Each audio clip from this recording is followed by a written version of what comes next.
We should come to order now. That's good.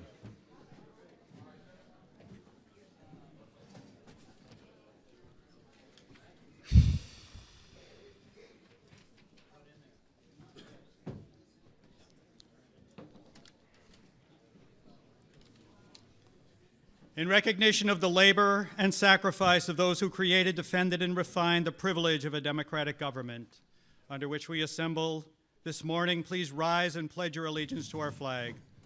As we conclude our pledge, please remain standing for a brief meditation. I pledge allegiance to the flag of the United States of America and to the republic for which it stands, one nation, under God, indivisible, with liberty and justice for all. I suggest that we conduct asking guidance in our conduct of this Deerfield Town meeting that may prove an effective self-government for us all. Guide us in our voting by a sense of purpose and human understanding. In our hands today lie the business affairs of the town for the future. Grant us the sense of fairness to allow all citizens to participate regardless of experience. Help us to express ourselves with restraint and dignity, that we may work together harmoniously for the well-being of our town in the coming year. So let it be. Please be seated.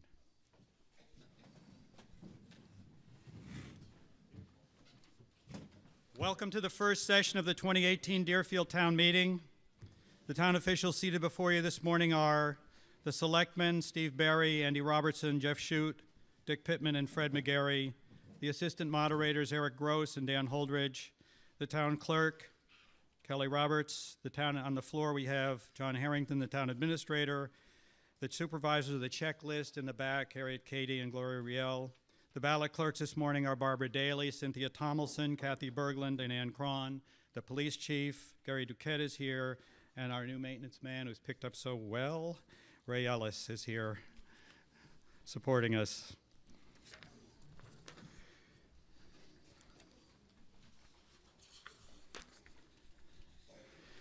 Each member who wishes to vote in this meeting should have checked in with the ballot clerks and should have received a voting card and a sheet of yes/no ballots.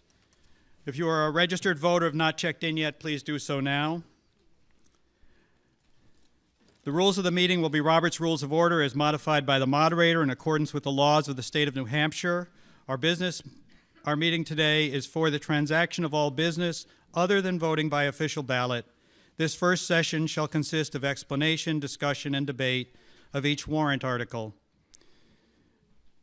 Our business today is consider each warrant article and within the limits of the law determine the details of those articles to be voted by official ballot at the March 13th second session. Amendments to articles are in order and will be voted at this meeting. However, at the conclusion of our deliberation on each article, we will not vote. Instead, the chair will instruct the town clerk to place the article on the official ballot. Our order of the day is the town warrant. The chair will read each article, then request a motion to place it on the official ballot and a second for that motion. The maker of the motion will have the first opportunity to speak. Then the floor will be open to all. If you wish to address the meeting, please approach the microphone. The chair will recognize members at the microphone in turn. When it's your turn to speak, step up to the microphone, speak directly into it. It is voice activated. Your remarks are recorded so that the clerk may make an accurate record of this meeting. All remarks must be confined to the merits of the pending question or to questions of order or privilege and must be addressed to the chair. When you are recognized, please state your name. Each speaker will be allowed 3 minutes to express his or her views. You may speak as many times as you wish, but all members who wish to speak will have a first turn before any has a second. The overriding principle in all cases is fairness. A speaker may address the currently pending question, or he may move to close debate, but he may not do both in the same turn. This means that if a speaker argues for or against a motion, he may not then conclude his remarks, and I move the previous question. A secret ballot will be conducted when requested by 5 members in writing prior to a hand vote. Such request must be for a specific vote, not for all votes in this meeting or all amendments to this article. A secret ballot provision exists to offer secrecy. It is not intended to be used as a tactic of delay. If you wish to request a secret ballot, please approach a microphone and when recognized, make the request, then pass the written request to the moderator. Otherwise, votes will be by a show of voting cards. If the chair cannot judge a clear majority, he will move to a division. Likewise, if a member is not satisfied that the result announced by the chair is correct, he should request a division. A division will be a count of the raised cards.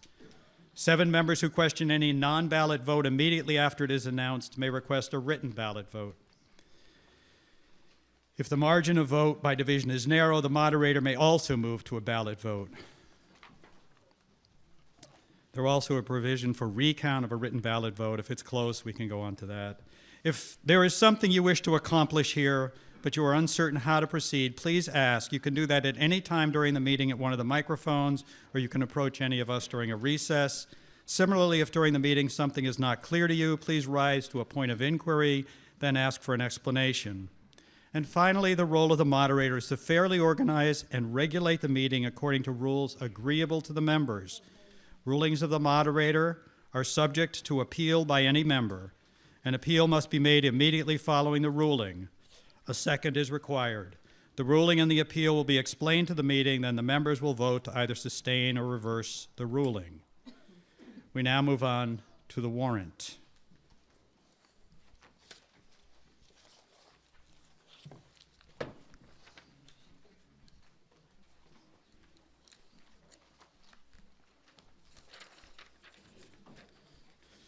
To the inhabitants of the town of Deerfield and the county of Rockingham and said state qualified to vote in town affairs, you are hereby notified to meet at the Town Hall, 10 Church Street on Saturday, the 3rd day of February, 2018 at 9 a.m.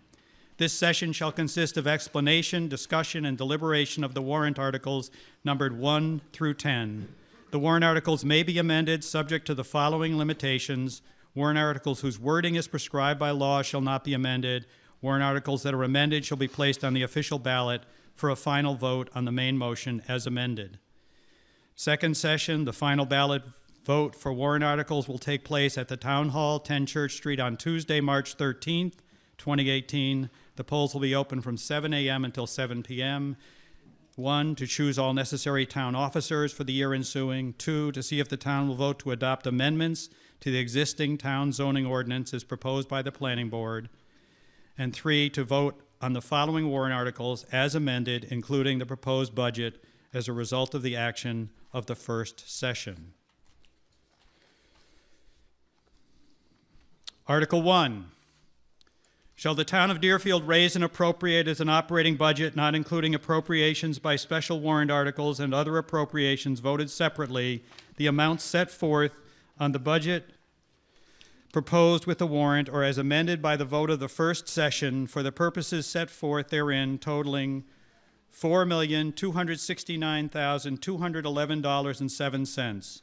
Should this article be defeated, the default budget shall be $3,947,590.18, which is the same as last year with certain adjustments required by previous action of the town of Deerfield or by law, or the governing body may hold one special meeting in accordance with RSA 40, 13, 10, and 16 to take up the issue of a revised operating budget only.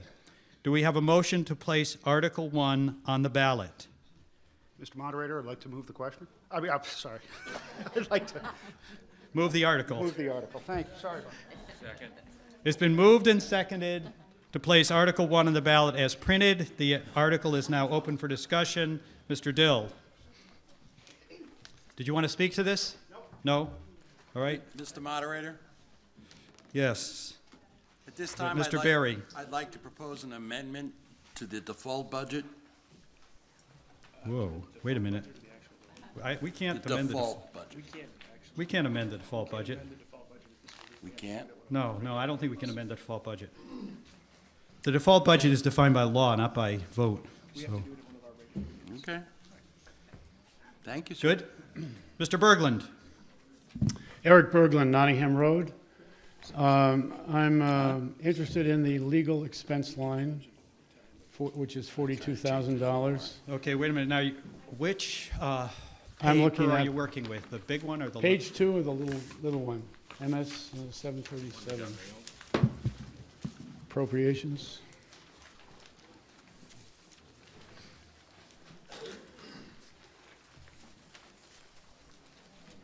line 4153, I believe. 4153, legal expense, okay. 4153, legal expense, page 2 of the document says MS 737. Yes, Mr. Berglund. So I have a question first as to what is in that line in terms of coverage. The reason for the question is this Thursday, February 1st, Northern Pass project was declined by the SEC, which is the body that decides on utility projects. And what we expect to happen this year or sometime in the future is an appeal will be made by the applicant, Eversource, to revisit and, from their standpoint, probably reverse things. And if it gets to the point of where the appeal gets to the Supreme Court or even to the SEC, that's where it would start. There may be the need for this town to have a legal capacity in the form of resources to defend ourselves. We've put a lot of investment from this town, and people have spent a lot of time to get us where we are. And so to protect that and also to be sure that the right result comes out of it, we'll perhaps need legal help. So the question is there anything in this line that is there as a contingent for that possibility of happening in 2018? In other words, legal expense established to support an appeal and work that we would need to do by Deerfield would need to do. Is there anybody who would speak to that? Mr. Barry?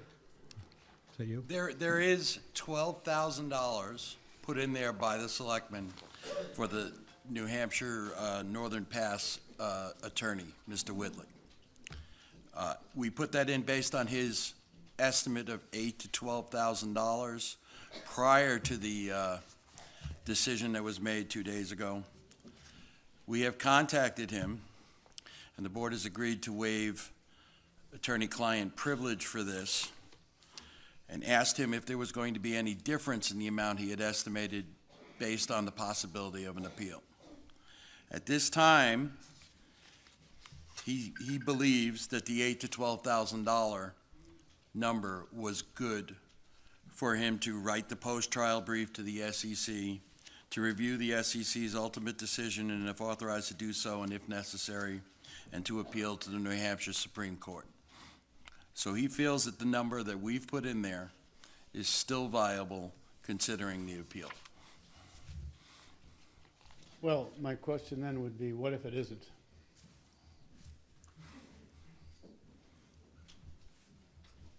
I'm not sure anybody can answer that question. Sorry, your time's up. Is there anything else? Well, I guess I would like to just confirm that the select board does have the power to move money within the budget.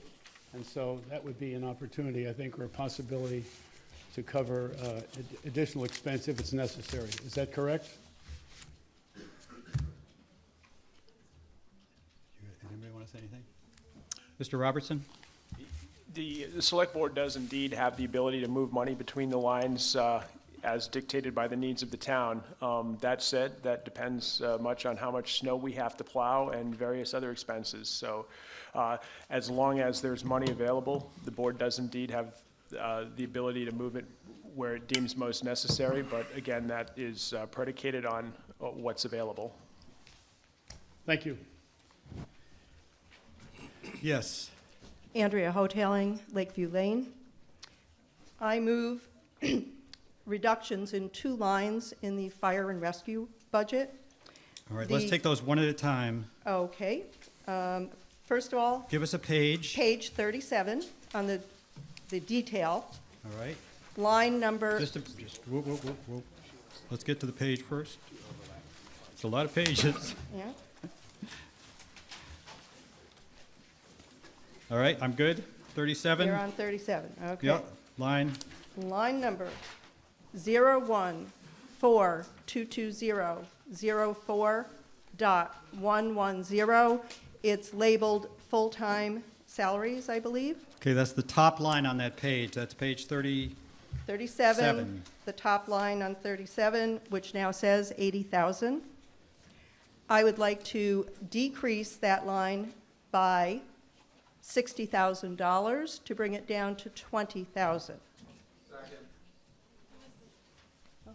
The second is, who's the second? Kevin Verveil. Kevin Verville.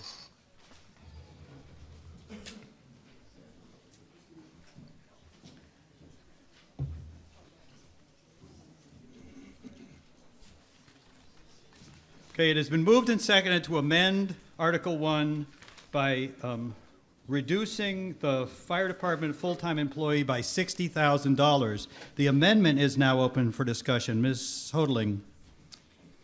Okay. My motion does not in any way question the judgment of the incoming chief or the Board of Selectmen in the need for some paid personnel to provide coverage during weekdays after the retirement of the previous chief. I am simply trying to remove a duplication of budgeted payroll dollars.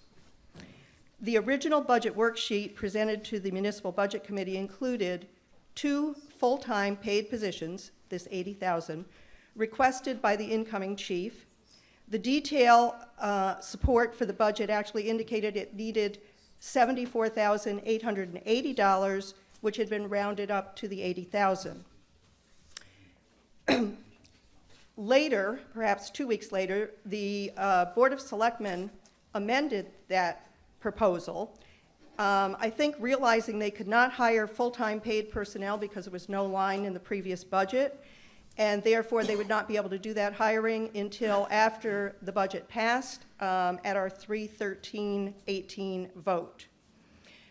At a later budget committee then, $56,160 was put on a line part-time personnel. This increased the existing $59,000 that was there, and that provided for 2 30-hour per week positions beginning January 1. Offers were made to these people in late December, and they accepted on or before December 31st, which gets the positions into the default budget. No amount was removed from the full-time line. When this was presented at the MBC, I asked why we needed 4 positions when the chief had only requested 2. The only explanation I got was that there might be some overlap or vacation coverage needed. At no point did anyone argue strongly for 4 paid positions.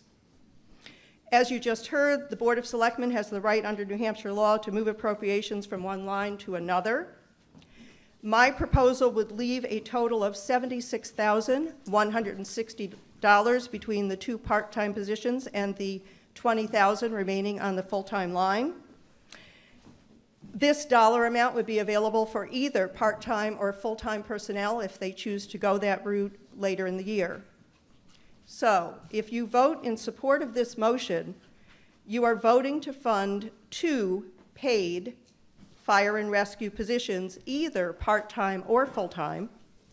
If you vote against my motion, you are leaving funding for 4 paid personnel positions, 2 part-time at $56,160 and 2 full-time at $80,000. These people have not yet been hired. In my understanding, they can't be hired unless this budget is passed, so at best they could start on April 1st. There certainly is a duplication of personnel costs here. I would appreciate your vote to reduce this budget. I also feel that there are some important things in the budget this year, and to have extra dollars in for something we don't need, then perhaps would have people vote against it for things that are needed. I heard something about a cascade. That's good. Let's stay okay. on the amendment. Okay. Thank you. Other speakers to the amendment? The amendment is to reduce the budget by $60,000 taken from the full-time fire department employee line. Yes, Ms. Mr. Roderick? Hutchinson. Rebecca Hutchinson, Lang Road. Could we have a response to that? I'd like an explanation. It was pretty hard to follow what she was saying. Can anybody explain? Mr. Robertson? Yeah, I don't have the specifics that Mrs. Hodling presented, but I would say that as the Budget Committee representative from the Board of Selectmen, I think there is some merit to what she's saying. The Board of Selectmen could have looked back at this and chopped it back a little. There's basically a little bit of overlap. We have money in the budget for part-time people and full-time people. We've made it pretty clear that if this budget passes, we intend to move directly from part-time people to full-time people and just have the full-time people. So Mrs. Hodling is correct in her assessment that there is a little bit of slop here between the positions that is not going to hinder the board in the event that the budget passes. We'll still be able to stay on track with our intent to hire 2 full-time people. Anyone else on the amendment? Oh, we got one more speaker.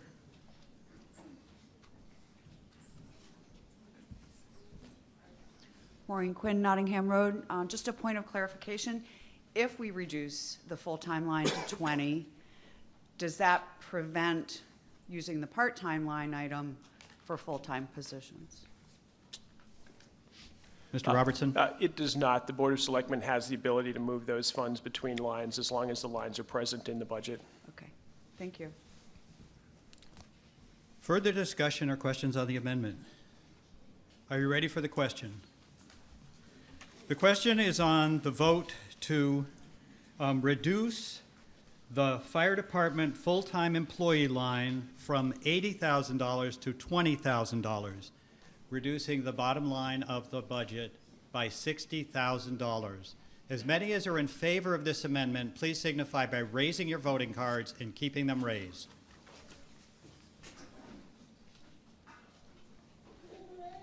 Thank you. Cards down. Those opposed, raise your voting cards and keep them raised. Okay, the ayes have it, and the amendment is adopted. And we're now back on the main motion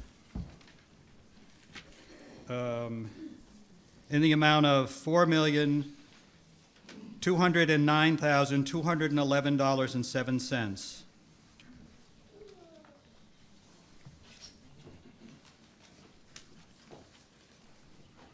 And the budget is now open for further discussion. Yes, Mrs. Hodling. Yes, I'm now speaking to a second line that I'd also like to reduce. On page 34, it should be on page 37, but somehow with a coding error, it ended up on the very last line on page 34.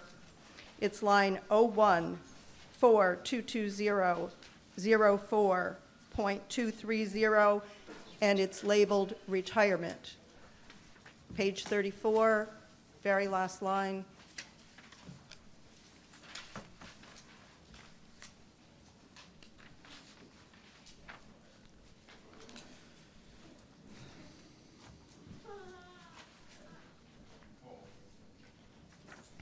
Yes.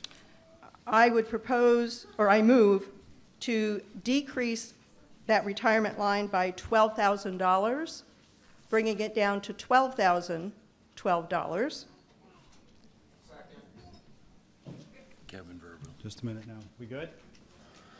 All right, it's been moved and seconded to reduce the line for FR retirement. Fire rescue.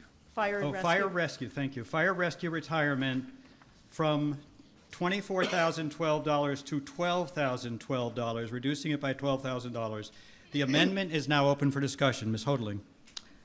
Yes, if we are going to reduce the amount budgeted for full-time personnel, this line directly is impacted by that because fire personnel, the retirement contribution is approximately, I don't know, 31 point something percent, but rounded to kind of 30%. So to the extent that the full-time personnel budget was over budgeted, this line is also over budgeted. To come to a total of both, I was going to do these both as a combined thing, so I'm looking at total dollars available. If we in fact had 2 part-time people from January 1 through March 31st, if they were fully funded, I understand one of the people has not yet started, but if we paid that in full, that would be approximately $14,000. If we had full-time people at the 80,000 or 74,880, which was the figure in the detail, from April 1st on, that would be approximately 57,500. So what we need in total for wages is about 71,000. I had left 76,000 in the two budget lines, so there's an extra 5,000 in there. I feel it is reasonable that perhaps the budgeting or the hiring will not happen exactly on April 1st. I know we're going to try to move to full-time, but in any case, I believe there's extra dollars in there. I did not look at the health insurance. I believe there's also extra health insurance dollars in there for those full-time people. So I think it is fully reasonable to reduce this line. Again, if money is needed to perhaps have a little bit more on this line, I think there's room to move dollars within the budget. So once again, the fact that the dollars for personnel was over budgeted, this line corresponds with that, and therefore I'm proposing the reduction of 12,000. Mr. Moderator? Can I ask one little thing?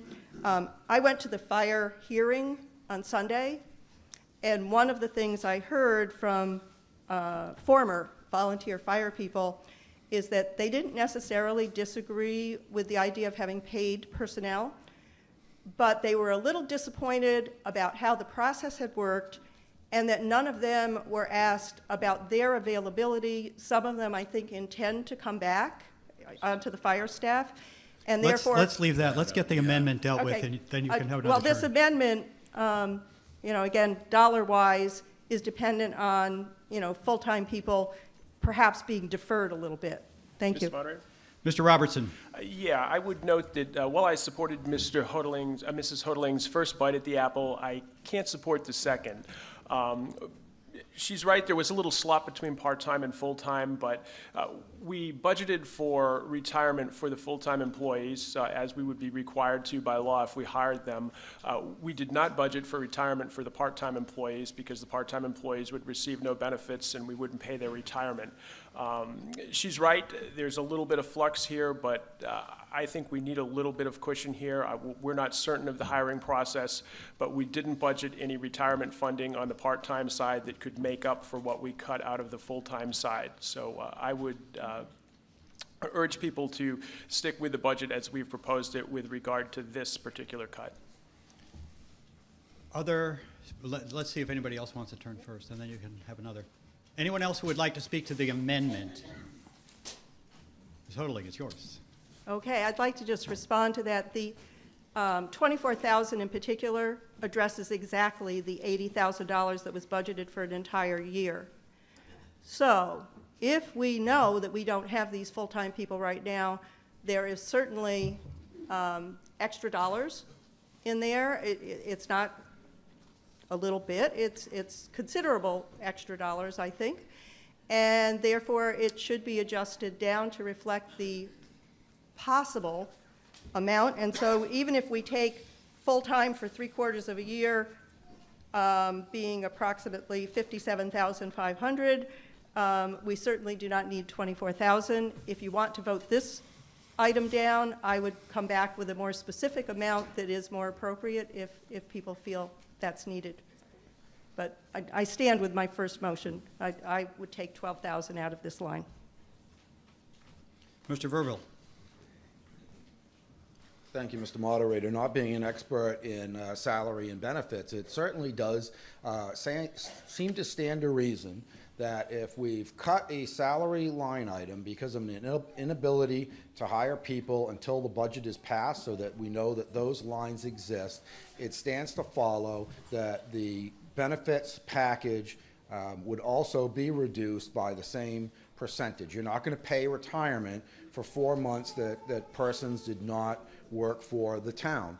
The proposed budget, before any of the amendments that have been made today, is up 8.7% year on year. And I think it is prudent for us to find savings anywhere and everywhere that we can for the benefit of the taxpayers in Deerfield. And it's for that reason that I will be supporting this amendment, and I would encourage others to do the same. Other speakers on the amendment regarding fire and rescue retirement? Are you ready for the vote? The vote is on the amendment to the fire and rescue retirement line to reduce it from $24,012 to $12,012, reducing the budget by $12,000. As many as are in favor of the amendment, please signify by raising your voting cards and keeping them raised. Thank you. Cards down. Those opposed, raise your voting cards and keep it raised. The nays have it, and the amendment is defeated. Now we're back on the main motion, Article 1, the budget. Ms. Katie? I don't think so. Yeah. How about the COLA increases for the police?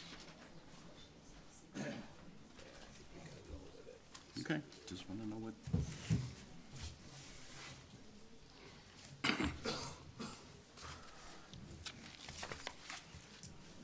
Yeah, Ms. Katie?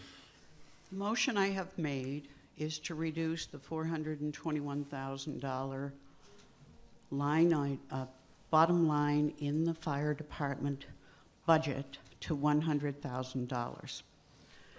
The reason for that is that at no time did the citizens get a chance to know they were going to be hiring full-time or even 30-hour part-time. Could you put us on a page for the, which budget were you looking at? I think it's 37, the bottom line. DMS 737. No, page 37, 38. page 38.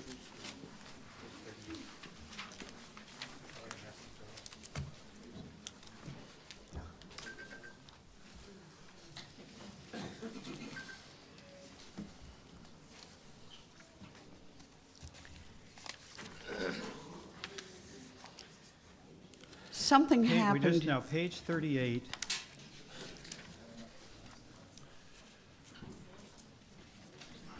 Okay, I'm looking at it. I'm good. All right, so now, do you want to make a motion? Let's start with that. To reduce the $421,000 to $100,000.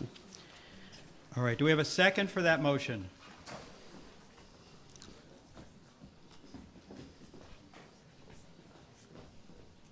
We don't have a second, I'm sorry. It's up there. Oh, speak up. Okay, now we're good. It's been moved and seconded that we reduce the fire and rescue total from $421,302 to $100,000, a reduction of $321,302. The amendment is now open for discussion. Ms. Katie? My explanation for this is we had an excellent voluntary force. Somehow or another, through the selectmen not watching the fire department, we went from 63 down to 17. Then they used that to say we've got to hire full-time. Then we have them voting December 28th to send out a letter of employment without all of the costs for these people and call it a contract, which it wasn't. Budget law says citizens have a right to know all the costs to what the selectmen do. Then they stick it in the default budget, which is illegal because it wasn't a part of last year's budget. It was not voted as a line by the people. And I just went to Concord and found that one out last week. The way it works now, if we go with this 100,000, oh, by the way, one other thing. There was no posting under the Equal Employment Opportunity Act for a fire chief. We voted some years ago to pay stipends. All of a sudden, they call the stipends part-time pay, which it isn't. It can't be because it was by us, the voters, what it would be. So this 100,000 leaves us with still the money to have the chief, to have the rescue, to have things going on like we do now, and for a year of planning to put a budget in for how we will hire firemen. The fact of the matter is, we have violated the Equal Employment Opportunity Law in this select board 3 times. Posting of a job in a municipality or school must be 10 days in-house and then advertised. Not done.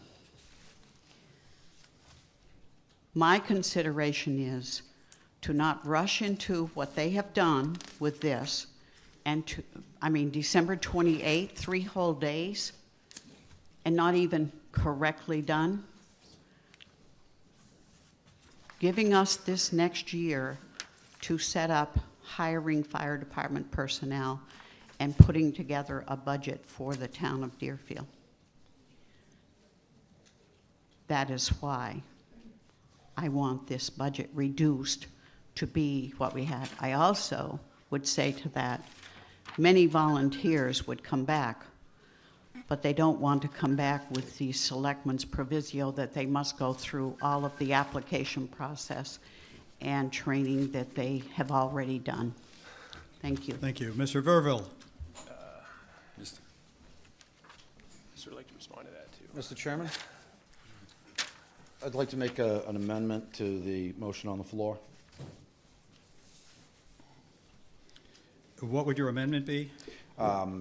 My motion is to amend the motion on the floor by adding $125,000 to the $100,000 level, bringing the bottom line as found on page 38 to $225,000.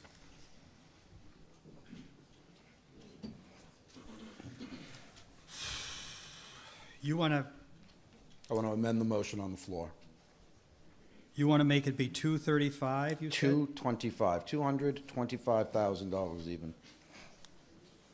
So I'm adding $125,000 to the motion that's on the floor. Okay, wait a minute. I got to get some numbers clean in front of me so I can. So if we were to adopt your amendment, we would be reducing the budget by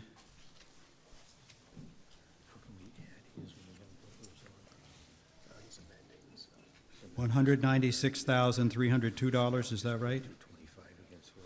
Thank you. probably I got is. a confirmation, I'm good. All right, is there a second for this amendment?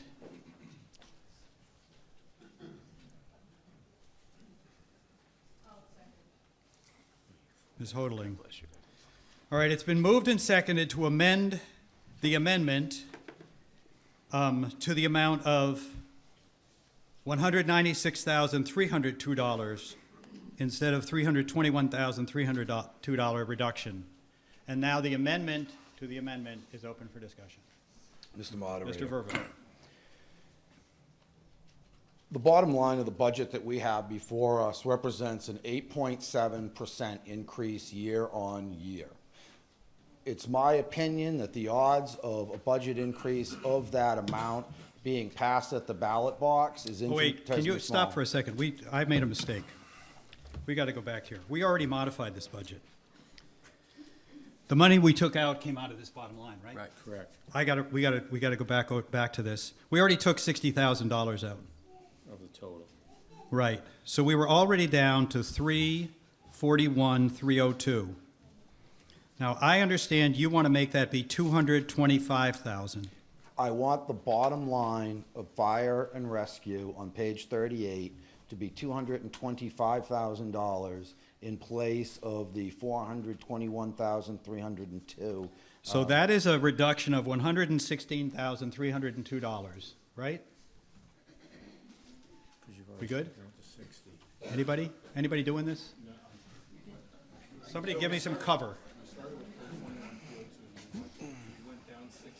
Yes. 41,302. 361. All right, that's right. My bad.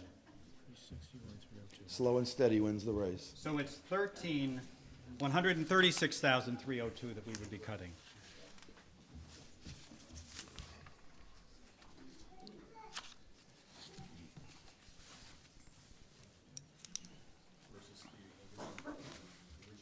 And so I also had the other one wrong. If this loses, I've got to fix the other one too. 261, thank you. Perfect. Now I'm ready. We good? I'm good. Okay, thank you. Mr. Verville. Mr. Moderator, the bottom line of the budget in front of us is an 8.7% increase year on year. The odds of that passing at the ballot box, in my humble opinion, is infinitesimally small based on previous election results. The vast majority of that increase is a direct result of the proposal to transition fire and rescue from an all-volunteer squad to a partially paid squad. It's also my opinion that question should have been a warrant article so the town as a whole could have decided it.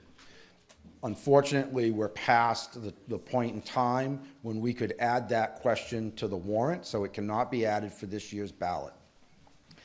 That being said, I think a more reasonable number, based on the fact that last year's fire and rescue budget was, call it $220,000, slightly less than $200,000 was expended. My motion would bring the bottom line to $225,000. That is an increase over.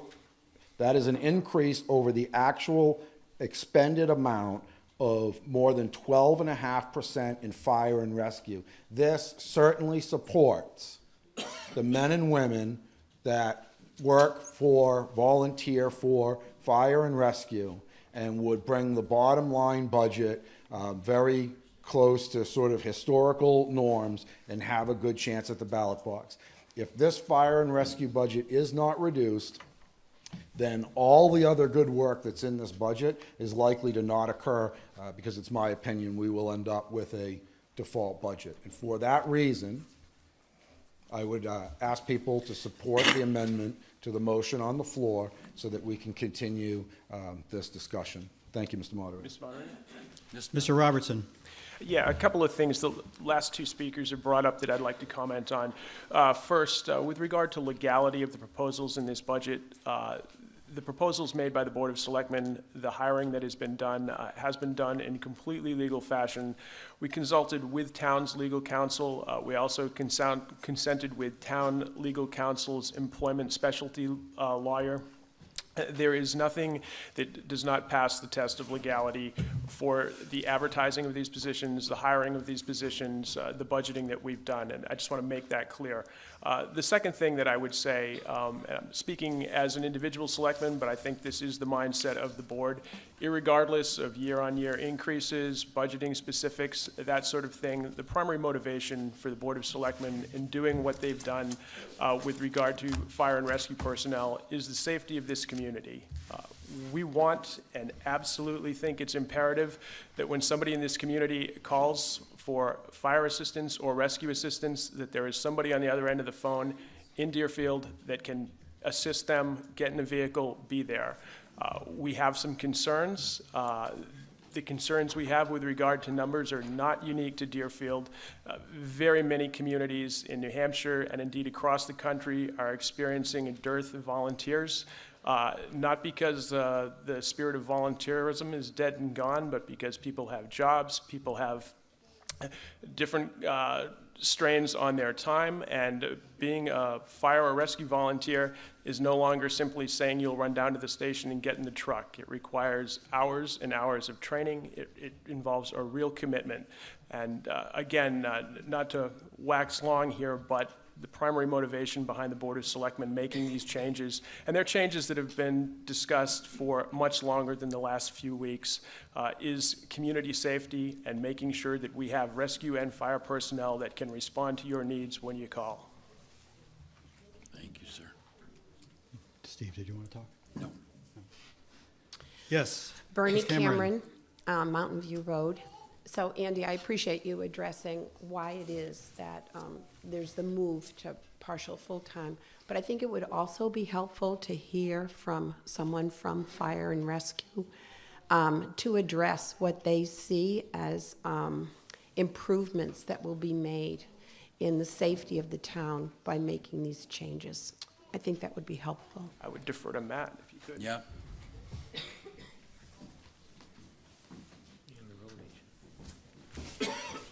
Chief Fisher. Matt Fisher, Griffin Road. Yeah, get close on that mic. Make it, yeah. How about this? Tilt it up. Okay, Tilt it up a bit. yeah. Okay. So in regards to looking at safety, when I approached the Board of Selectmen, I gotta address you, right? So when I approached the Board of Selectmen in October, I was working on a 4-year comprehensive review about fire and EMS calls and response available. A few things that I was able to point out over that 4-year review, the number of responders were declining over that time, and the number of instances where, looking at this year with the current staff we had, the availability of our volunteer members was declining, and I felt we needed to address that. There were instances mostly Monday to Friday where some calls were going unanswered, and that is where we started with some daytime help to help address that. As we look at the community and surrounding communities, the vast majority of our citizens work out of town during the day, so it's where we're at with a lack of volunteers or availability to cover those calls. My predecessor, he was around all the time, as everybody know him. I very upfront with the selectmen. I work out of town. I work in town, but not always available. So something had to be done to help address the absence of the chief during the day when I'm fulfilling my primary role at work. That would range from building inspections, furnace inspections, any wide range of safety-related items that the fire department needs to address during the day. Did that answer the question? Thank you. Thank you. Ms. Folks. Madeline Folks, Nottingham Road. I move the question. All right, we have one more speaker. Ms. Katie. The selectman speaks to their talking to town attorney. I speak to talking to state senate. Okay, let's hold that for a attorney. minute. So 2 attorneys with different opinions only means we pay legal. All right, let's hold that for a minute. Let's get this amendment off the floor if we could first, okay? Well, I just want to make sure it's understood what they're saying is not known to be correct in other quarters. Are you ready for the question? We had a motion for a previous question. We don't need to take it up because we have no speakers, so we're good. All right, now this question is on amending the amendment. So there still will be a vote on the amendment itself after this, which will be by secret ballot because I have a request for secret ballot. This vote is public by raised card, and it is whether the amount that we will vote on to reduce the budget by should be whether we should reduce the budget for the total budget to $100,000 or reduce the total budget to $225,000. That's what we're voting on. Which of those do we want to make a vote on subsequently? So if you would like the final vote to be, should we reduce it to $225,000? Signify by raising your vote. Don't do it yet. You would raise your voting cards yes. If you would like the final vote to be, should we reduce the bottom line to $100,000, you will vote no on the amendment. Questions? Yes? What if you don't want it reduced at all? What do you vote? That will be the second vote that we will have on the main amendment. We're now on a secondary amendment, which I think was well advised to take because the first one was so harsh on the budget. I think we're in the right place, but There will be a subsequent vote by secret ballot on leaving the budget as it is. But are we going to compare the budget as it is to 225,000 or the budget as it is to 100,000? That's the question we're answering right now. If you would like to consider a fire department budget of $225,000, please signify by, you're going to vote for one of two, either 225 or 100, right? $225,000, please signify by raising your voting cards and keeping them raised. Okay, cards down. If you would like to consider a budget of $100,000, which means rejecting this, voting nay, raise your voting cards and keep them raised. Okay, the ayes have it, and the amendment to the amendment is adopted. And we're now back on the amendment itself, which is, should we reduce the bottom line of the fire department budget to $225,000, cutting an additional $136,302 in addition to the $60,000 we already took off previously. Mr. Verville. I have two questions, Mr. Moderator. One, if the budget with full-time firefighters does not pass in March, how many full-time firefighters will we have next year? I put the question to the Select Board. Any take on that? Anybody want to venture how you will advantage the fire department if this Article 1 is defeated in March? Yes, Mr. Berry, thank you. If the budget was to fail and we were to go to default, there would be no full-time firefighters. Thank you, Chairman of the Select Board. My other issue is, with all due respect to the fire chief, the fire chief just got up and told us in his 4-year performance review of the fire department that we had calls go unanswered.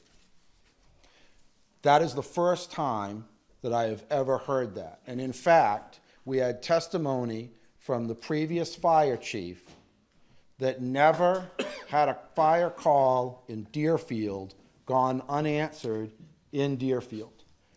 And I don't know which one of those is true, but it certainly seems like we should know the answer to that question with certainty this morning. Mr. Moderator? Mr. Robertson. And some other folks are coming to the microphone, but I think the fire chief was speaking specifically to fire, and there are a couple of different kinds of calls that emergency services might respond to in Deerfield. I'm sorry, Mr. Moderator, that has not answered the question. The fire chief said fire has failed to respond to one or more calls in the previous 4-year review.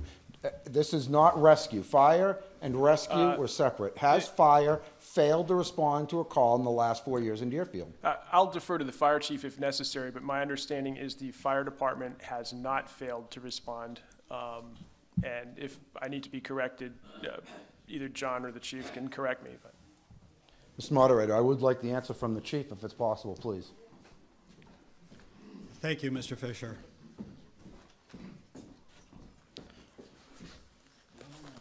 So perhaps I need to clarify my statement. I was speaking in reference to fire rescue as a whole, which was part of my justification to the selectmen looking at our fire and EMS response. It is my understanding, looking at the data that I collected through the dispatch logs from Rockingham County Sheriff's Office and the run sheets generated by both departments when they were separate, I would have to concur with Mr. Tibbetts that the fire department had not missed calls during that time, but I can speak to there were delays. I know of at least one call last year where it took probably upwards of 20 minutes for someone to respond. Did that answer your question? It does. Okay. Thank you, Chief. Mr. Moderator? Yeah, Mr. Robertson? Yeah, just as a point of clarification, when you hear the testimony that's just been given, I think it's important for the group to understand that rescue has, I don't know if tenfold is accurate, but many, many, many more calls than fire. So when you hear these, I think it's important to take this with a grain of salt, understanding how many times rescue is called out compared to how many times just the fire department is called out. Ms. Menard. Jeannie Menard, Mountain Road. I was wondering if we could have an explanation or a comment from Chief Fisher and also our EMS Captain Cindy McHugh to help with regards to the budget decision, the pros and cons of budgeting for 2 part-time people versus long-term planning for full-time people. Because I think ultimately our budget is going to be either supporting part-time with a default or making decisions about eliminating possibilities for full-time with the current budget. So if possible, could we have comments to help with that discussion or decision? So it's about part-time versus full-time? Yeah, just pros and cons in terms of what would best meet our needs as seen by our fire and rescue services. And Board of Selectmen if they also have direction. Can you speak to that? Mr. Fisher, part-time versus full-time? So how the fire service can be a little unique, or fire EMS service, and everything's typically on shifts. So when we look at these 2 30-hour-a-week, part-time positions, the candidates that we're receiving and would expect to receive are those who primarily work other jobs, some full-time already in other departments where they work 1 day on, might be 2 days off, then another day on in regards to 24-hour shifts. So we're on paper we have the 2 30-hour-a-week positions, which would accumulate 60 hours of part-time help during the week. Those are going to be filled by a list of individuals not exceeding that hourly week total. So you could have, let's say, individual A can work Monday, Wednesday this week, and somebody else can work Tuesday, and then Thursday, Friday. So you're going to have a mixture of 3 or 4 different individuals. Luckily, one who has applied is already a volunteer call member of the department. So let's say he's more invested in the community already than just someone coming in from another department or has another full-time job where that full-time job is their priority. It is what's putting a roof over their head for their family. It is their main income. That I would expect that to be their priority, not a part-time job supplementing their income with Deerfield. The other flip side to that would be if it was someone's full-time job, then I would expect it's the other part of that conversation. This is putting a roof over their head, and I would expect much more buy-in from an individual working in the community full-time as we see in our current town employees. Thank you. Yes, Mr. Dubianski. John Dubianski, 13 Church Street. First off, as an NBC member, I'm going to disagree with Mr. Vrivell. I thought that Chief Fisher provided the NBC with an exceedingly detailed rundown of our call volume and the issues. But when it comes to responses and how that works out, and yes, on that sheet he provided, there may not have been a call identified as completely unresponded to by the fire department. You have to understand that different calls have different resource requirements. So most EMS calls can be handled, 95% of EMS calls can be handled by 2 people. Probably 70% of them, because we have Raymond coming in behind us, could be handled by 1 person if necessary. If you set off your fire alarm at your house and all we have to do is come, help you reset it, and leave, we can handle that with a driver and 1 person on the truck.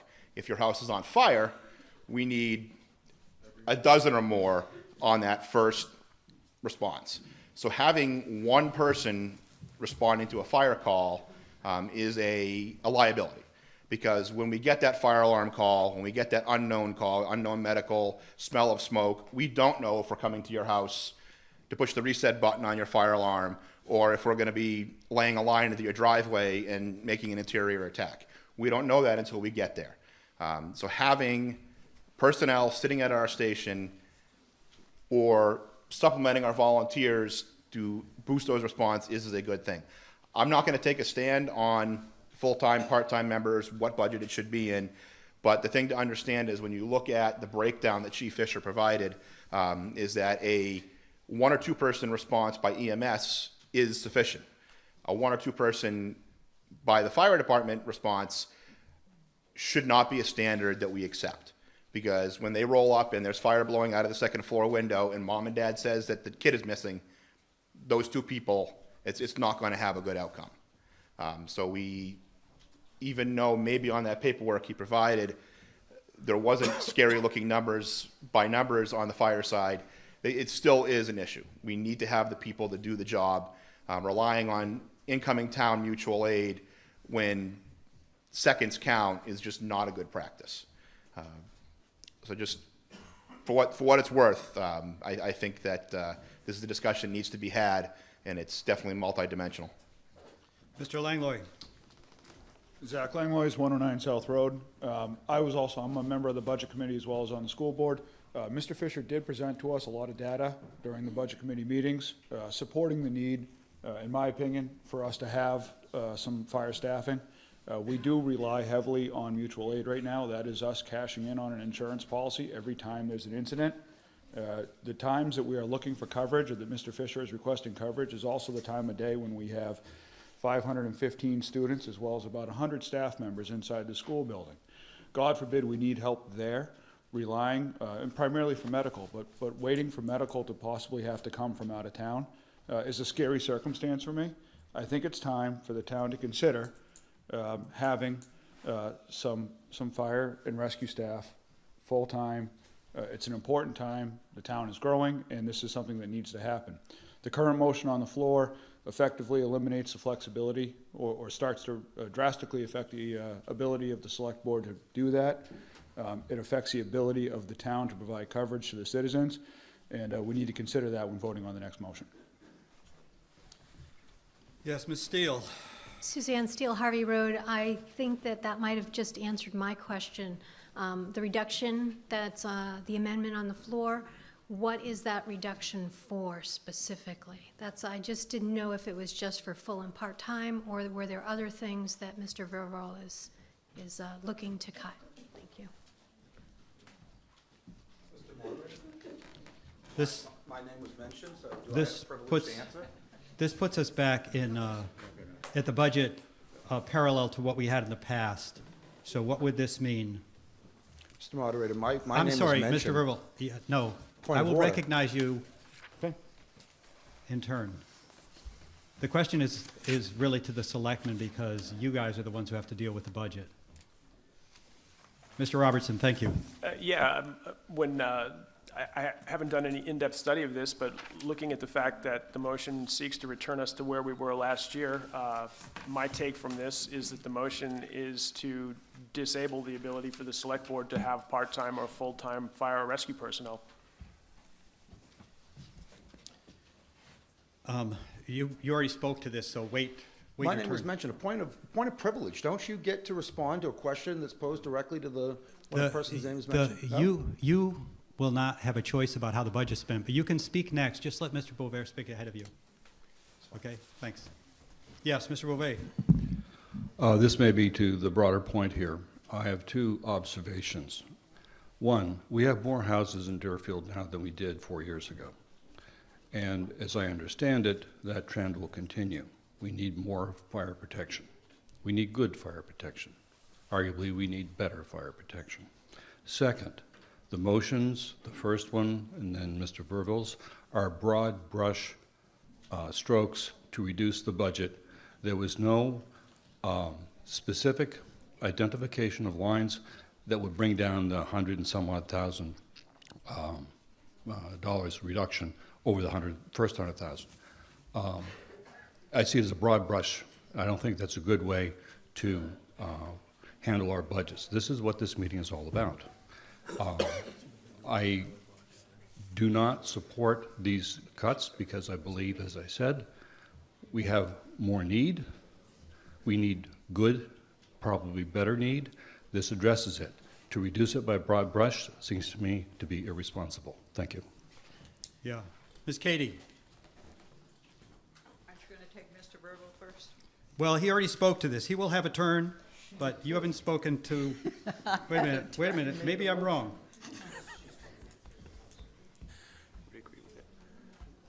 She has spoken to it. Yeah, but I don't think she's spoken to this after we amended it, which makes a sort of new circulation, so, go ahead, Miss Katie. I am in full support of the fire department. I'm not in support of the way the selectmen did this. I feel that the citizens had a right to understand you choose the safety of full-time, part-time, whatever. But one thing that was said that really irks me is when my son's house burnt 4 years ago this month, one of Deerfield's trucks showed up with one person, a pumper. That person could not get out of that truck because somebody had to run the pump and the hose. My son, being a person who has taught at the fire standards, is a fireman, EMT, paramedic, so forth, ran to the truck and said, "Give me the DGD hose, I'll fight my own fire," and he did. The next truck that showed up was Northwood Mutual Aid. It speaks to the fact that we lost our volunteers. In 1984, when I moved here, I was so proud of this community's volunteerism and the selectmen who let people decide. I am very upset with selectmen who have become nannies and tell us what we need rather than allowing us to vote. I don't say we don't need a fire department. What I do say is we need time to plan it. One person sitting in that firehouse is not going to do a damn bit of good. But planning and bringing back all of those excellent volunteers we had in this community will do good. I don't mind if it's $225,000. What I do mind is somebody acting like they know it all. Mr. Verville. Mr. Beck. Yeah, I got you. Yep. Okay, never mind. Yeah. Go ahead, bud. Go No, ahead. Mr. Verville, go ahead. Go ahead. You're good. So a question was put on the floor as to my motivation for this motion, which we are essentially back to the original motion, which I amended. I neither made the motion nor seconded it, so you should inquire of the maker of the motion what the intention was. The intention of the amendment was to come up with a more reasonable figure. It's my opinion that 8.7% does not pass, and you don't get your firemen. I looked back 12 years at warrant articles and the results thereof. Deerfield is extremely supportive and extremely generous towards fire and rescue. It is my opinion that if the part-time and/or full-time positions were a standalone warrant article, that those would almost certainly pass at the ballot box, and we would have a partially paid department. In the same 10-year history of looking at whether budgets pass or fail, there is no precedent in my knowledge of a budget increase that large passing at the ballot box.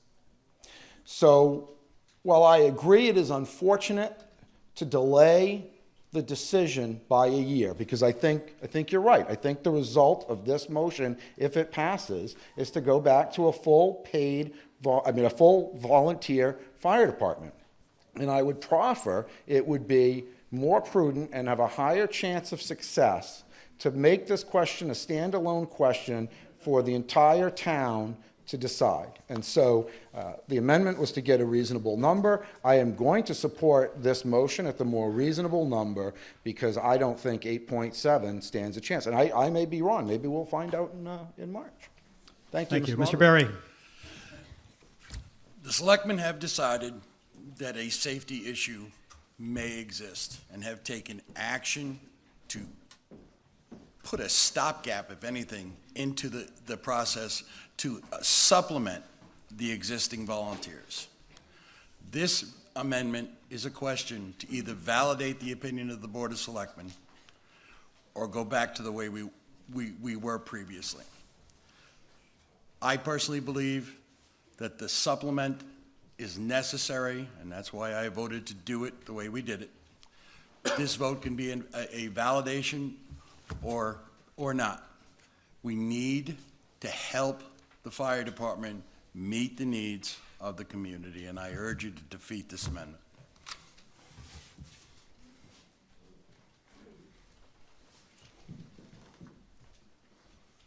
Ms. Hutchinson. Rebecca Hutchinson, Lang Road.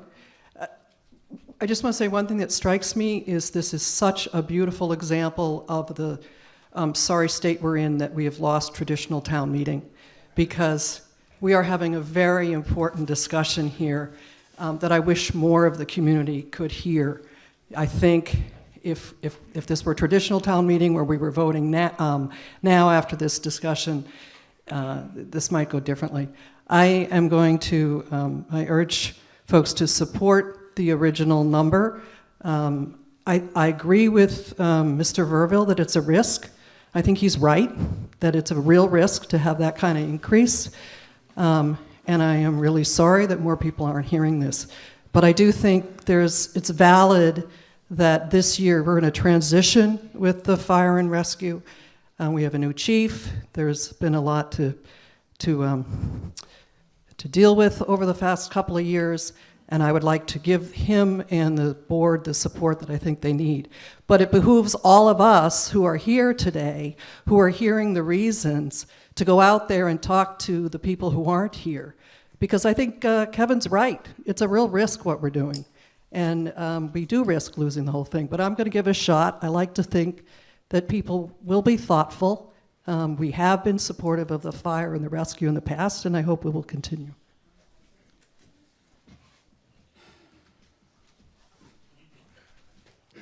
He's already spoken on this, so. Judy Marshall, Deer Farm Road, or Poor Farm Road. What would be the amount of the default budget that it would go back, it would revert to if the budget did not pass? How much would be, what would be the fire line if the budget doesn't pass? It would go from, you want to do it? It's the same No, number in the. no, if you have it, somebody have it? Sure.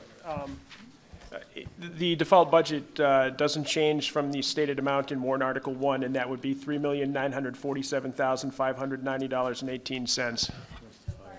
The fire line. Oh, I'm sorry, just the fire line? That takes a little more looking. That would be a little more difficult. I'm showing this. Fire default budget, 275. Okay, the fire default budget, you can find under line 4220-4229, and that figure, as proposed in our default budget, is $275,999.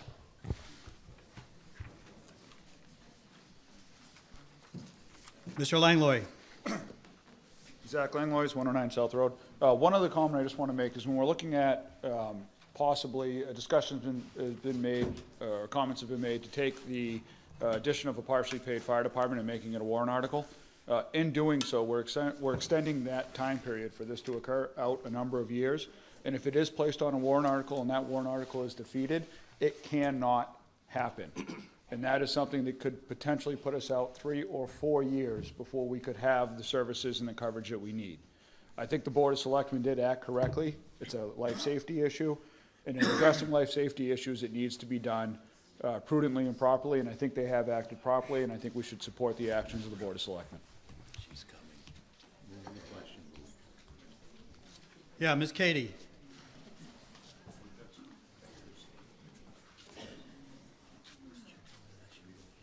Mr. Moderator, there's something that's been bothering me, and that is the body voted to separate the fire department and the rescue squad 2010, 2011. without any vote of the body, the selectmen have combined them. Can somebody tell me why our vote doesn't count anymore? Yeah, let's hold that, and we're going to work on this amendment first.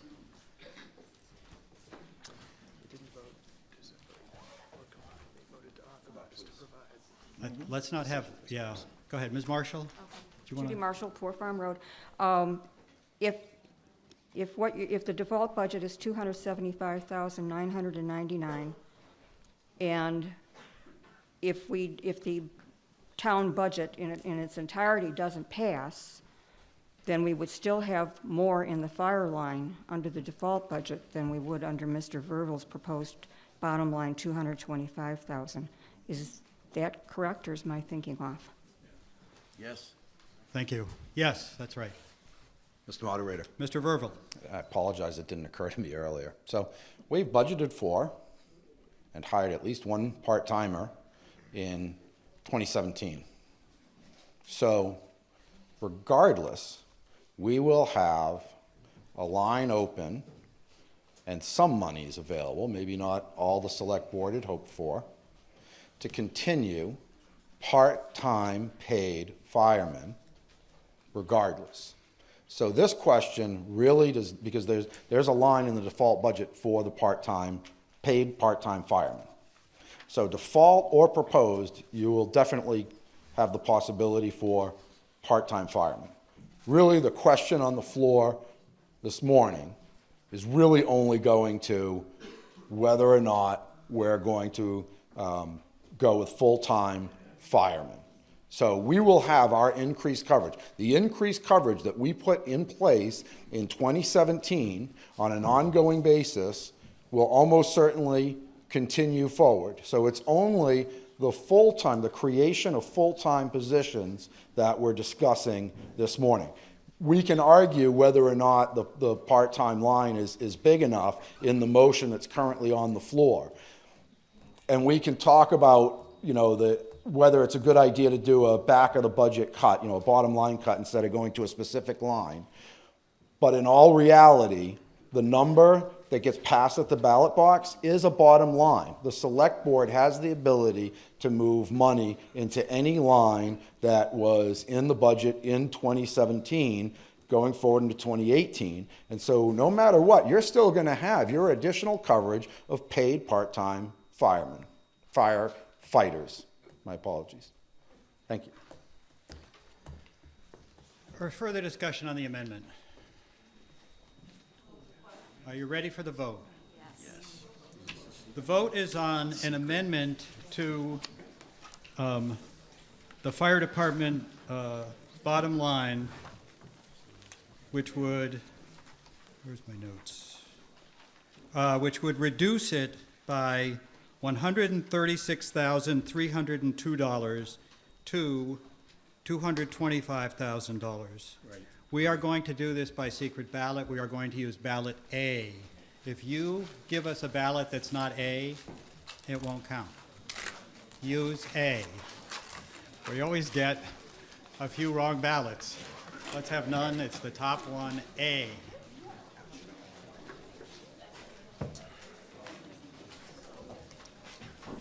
I'd like to have Dick Beauvais and Nate Osnard come forward. You should have your ballots ready to deposit. And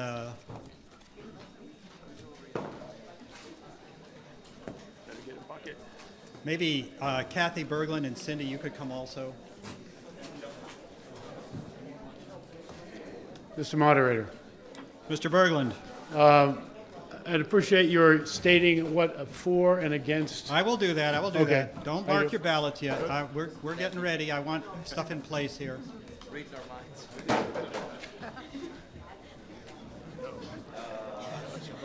So we only need 2 ballot boxes, guys. I have 4 people in 2 ballot boxes. All right, we have Cindy? Oh, can we share those books? Oh, wait a minute, that might get jammed. Darn. All right, Cindy's going to stay there.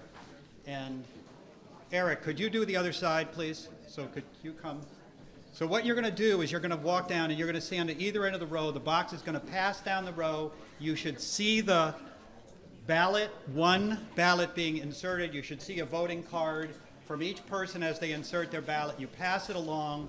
Everything is like really public. We're watching each other. When you come back, you're going to go along the outside and pick up ballots. We need to do the back. We need to pick up from the selectmen, from myself. Everybody who's voting votes by secret ballot. Okay, so do you guys know what to do? You ready? We got 2 people on each side, and you're going to pass back and forth between them. Okay, now we're going to vote. So if you favor reducing the budget from $361,302 to $225,000, cutting the budget by $136,302. Mark your ballot yes. Yes is to cut the budget for the fire department. If you are opposed to cutting the budget and would like to retain the figure we previously voted on, mark no. Are there any questions? Okay, please mark your ballots, and then the clerks will walk down and collect them. Show your card, and okay, that's fine, and then, that's good. All right, you don't have to make a big show of that, but just, follow a nice, clean procedure. That's it. Beautiful. Beautiful. Perfect. Thank you. I remember the faces from 20 years ago. I just go, so when other people, my existing clients show up and Andy's like, Oh, yeah, you hear about it.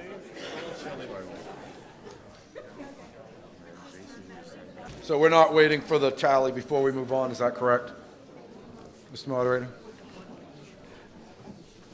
Do you have anything further to say? I already said that. Do you have anything further to say? No, we don't need to wait for that. Okay, I'm sorry, it was loud in the room and I missed your comments. I just need to find the page if you'll bear with me.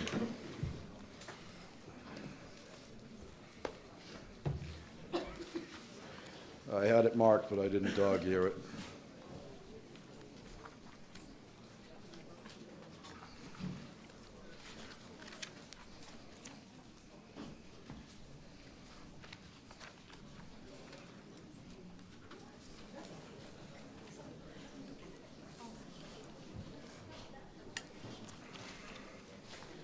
Can somebody point me to highway, what section that's in? It's out there. 49. Highway, I have it, Mr. Moderator. Thank you for your patience. page, Page 49. thank you. You just give us a minute here. No rush. Page 49. Line item, last 3 numbers, 735, second from the bottom. Road reconstruction, hot top / grinding. jump, Fred, jump. Yes. I would move that we increase the amount stated, it's stated at 257,000. I would move that we add $100,000 to that line. Second. Phil Bilodeau. It's been moved and seconded to increase the road reconstruction hot top grading line by $100,000 to $357,000. The amendment is now open for discussion. Mr. Verville. Mr. Moderator, so I've been chasing this rabbit for several years now. As a member of the Municipal Budget Committee, the municipal thing that I hear more often than any other item from constituents is the current state of our town roads. And over the last several years, interviewing both the previous highway agent as well as the current highway agent, it has been made abundantly clear that it is far cheaper in both the short and long run to skim coat and pave over roads that are in moderate decline or decay, and that buys you many more years. If you allow a road to deteriorate between a certain point, the remedy is to grind up the hot top, dig down, regrade, basically completely rebuild the road at a much, much, much higher cost. It's my opinion that we are beginning to stare down those much, much higher costs on many of our roadways. And it is for this reason that I think it's money very well spent for us to begin to get ahead of this problem. I'm not convinced that we're even at a level of stasis. I think we are slowly continuing to backslide on the quality of our roads, and I think it is money well spent for us to get ahead of that. I made the motion last year at Budget Committee, and it did not pass. We were told that there was no need for the money, there were no projects, etc. The state legislature returned money to the communities for the purpose of road and bridges. And when that money came to Deerfield, all of a sudden there was a priority list of roads and projects to be done with that money. The money came a little late because of the way the state budget works. And so a lot of those projects were not completed this year because there wasn't enough time to do it. Luckily, they're non-lapsing funds, and so those funds can be used next year. So while we've heard that there is no priority list, that we are doing well, all of a sudden, when money comes from the state, there are projects. I think it's money well spent. I think it's a prudent move to maintain our roads, and for that reason, I would look for support to increase that line item. Thank you. Mr. Moderator? Mr. Robertson? Yeah, Kevin is absolutely right. He's brought this to the Budget Committee multiple years in a row. It came up this year as the Selectman's rep to the budget. For lack of a better term, I threw the highway agent under the proverbial town dump truck and pointed out that the Board of Selectmen had no specific proposals from the highway agent for the $100,000. He had not led us to believe it was needed. And one of the reasons that it's not needed is that we do have some money from the state that we are using to attack 3 specific bad sections of road. To sum it up, the Board of Selectmen is not likely to encourage the Budget Committee to give department heads or elected officials an extra 6 figures if they've told us that they don't need it. And that was the motivation in me as the Selectman's rep to the Budget Committee, urging the Budget Committee not to add the additional $100,000. I would also comment that we've heard quite a bit about a year-on-year increase to the budget, and it surprises me that it's seen as a good idea to add $100,000 at this juncture. Mr. Dill? Alden Dill, Griffin Road. To echo what Mr. Robertson said, we did discuss this at the NBC. Initially, we voted on it. It went to the selectmen. They came back and said the road agent doesn't want it and we don't want it. So the NBC revisited the vote and voted it down. We didn't see that there was a prudent point to add $100,000 to the road line if the road agent and the selectmen didn't ask for it. Again, there are some good things in this budget, and saving $100,000 here, if that gets us stuff in other places, I think that's money better spent. Mr. Young? Well, since I've been highway agent, the Budget Committee has been trying to give me the extra money. And as an elected official, I pride myself on level spending, and I will not take any other money that I feel we don't need. And let me put it to you this way. Would you paint your house without scraping it? Just skim coating the roads at this point is like painting your house without scraping it. It's going to come apart eventually. So whether I thank the Budget Committee for the generosity, I don't want it. Thank you. Thank you. Mr. Moderator? Mr. Barry? I was wondering if through you I could ask a question of the road agent? Yeah, go ahead. Certainly can. Mark, we've had all sorts of numbers over the years, but to catch up with all the roads in Deerfield, what's the number? I couldn't Could you even. ballpark it? Because it's been done before. You're putting me on the spot. I'm just asking, because we've had the number before. You know, I feel that we've made a lot of progress in what we've done. You know, almost 8,000 feet on Griffin Road. Pleasant Hill's completely rebuilt. You know, a lot of the other overlays that we've done that were well overdue. Fortunately, the price of hot top right now is down, so we are getting more for our money, and we got the money coming from the state. So, you know, Range Road's gonna be in good shape. We're gonna overlay that whole thing, and, you know, there's a lot to do. We're gonna rebuild Cotton Road again this coming season, so, you know, I don't know. I mean, there's gonna be very few really bad ones. I know Middle Road does need work, but, you know, that's within sight, so I couldn't put a number on that. You're talking, you know, $1 million doesn't go far. Thank you, that's what I was looking for. Yes, Mr. Verville. Mr. Moderator, so the testimony is in direct support of the motion on the floor. If there's well over $1 million lag behind, then would not an investment of $100,000 this year, perhaps next and the year after, begin taking a good bite? Now, I am not a road guy. I used to lay granite curbing for a living, but that was a long time ago. If overlay is not the solution, it is important to remember that it is a bottom line budget. And if the highway agent wants to shift the $100,000 into actual road reconstruction where we dig it down because he feels that's the best bang for the buck, then I completely support that.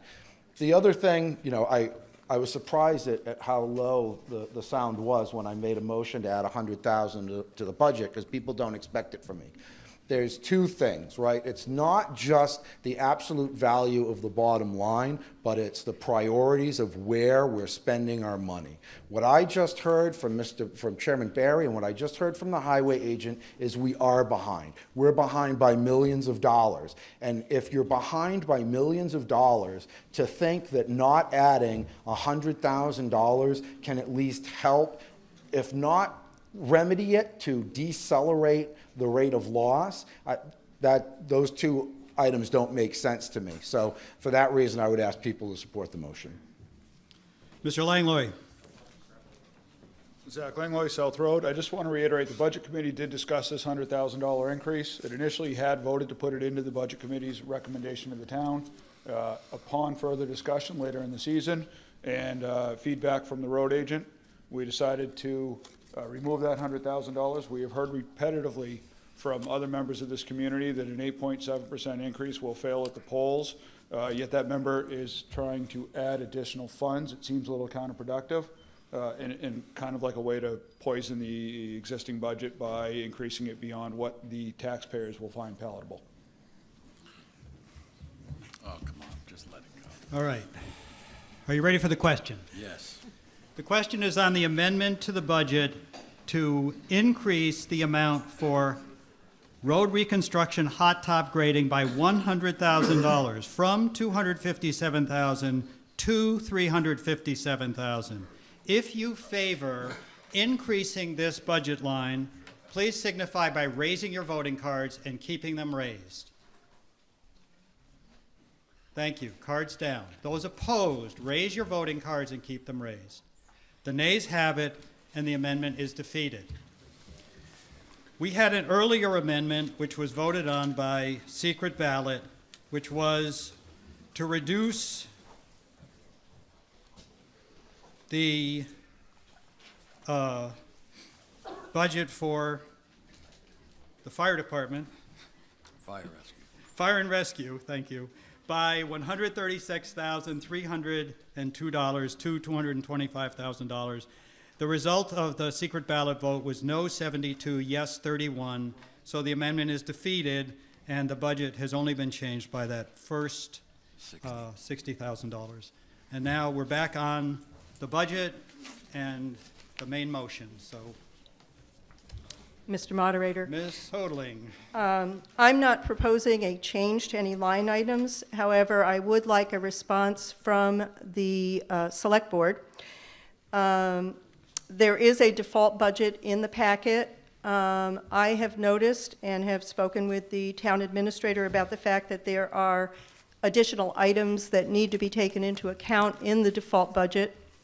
For those that aren't aware, the default budget is last year's budget, increased by contractual obligations, so that the 2 part-time fire people who were hired before the end of the year, those people are in the default budget, decreased by contractual obligations that have disappeared. We had some full-time people that are no longer in the employ of the town of Deerfield, so those people should come out. And then any one-time items that were in last year's budget that need to be removed because they are not needed in the current budget. The town, the deliberative session, have no ability to change the default budget. That is strictly the purview of the Board of Selectmen. I would simply like them to address, so that we are not surprised when we get to the ballot, if there are additional changes to be made to the default budget, what number might we expect to see, which additional items that I've identified are likely to make adjustments to the default budget. Thank you. Mr. Robertson. Yeah, thank you, Mrs. Hodling. And the Select Board has indeed reviewed the default budget, and at the beginning of the meeting, Selectman Barry started to make a motion. Unfortunately, we can't amend the default budget at this meeting, but the Board of Selectmen will be reviewing and making changes to the default budget at our next meeting. And what you can expect to see for changes at that meeting, we're looking at reducing the current default budget, which you see at $3,947,590. We're looking to knock $44,000 or so out of that, dropping it to $3,903,123.38. And basically, where you're going to see those reductions from the default budget, you're going to see reductions in town administrator full-time employee line, town administration contract. You're going to see a reduction in FICA. You're going to see a reduction in MEDI, and you're going to see a reduction in transfer station heavy equipment, which is essentially a loader. There may be some other minute changes that we take up before the next meeting, but you can expect to see the default budget reduced by at least $44,000, possibly more, as we do a final review of it. Thank you very much. Yes, Ms. Katie. Following Ms. Hodling, and basically the same thing. In the budget last year was $700 for town administrator mileage. Now it's $8,500, and it's $8,500 in the default. Yep. It should be the $700 in the default, because that was what was budgeted and voted last year. And I'd like to know why we need to go from $700 to $8,500, $8,500 on Ms. Moderator? 01/4/130, 02/301, page 2. Mr. Moderator? Just one minute. Okay. 1 minute. Page 2. The fourth item down in the town administrator.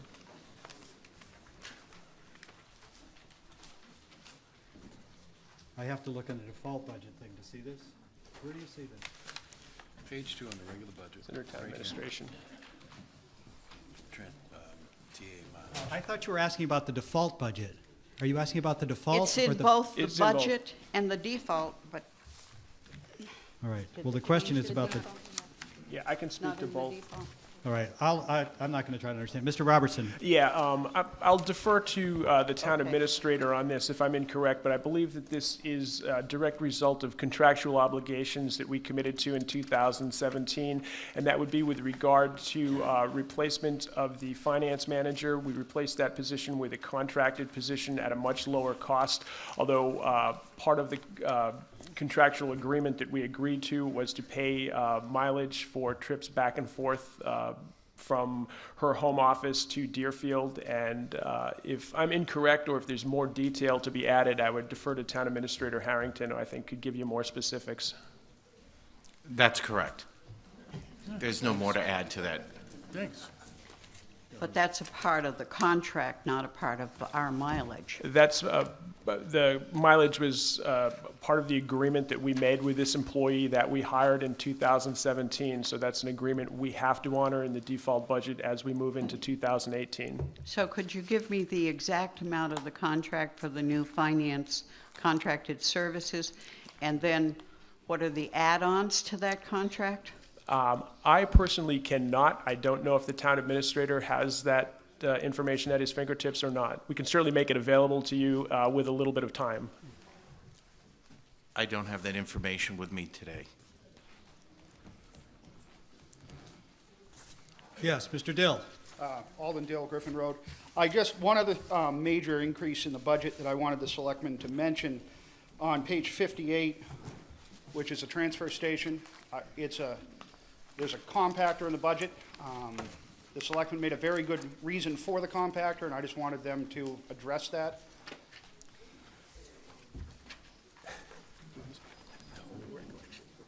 I don't have any. You can address it. I'm looking for Rick. We don't have Rick here, I don't believe. That's right. Yeah. Wonderful. Take the question back. I was hoping Rick was going to be here because Rick has a. It was, if I may, Mr. Rick's got a plan for the transfer station.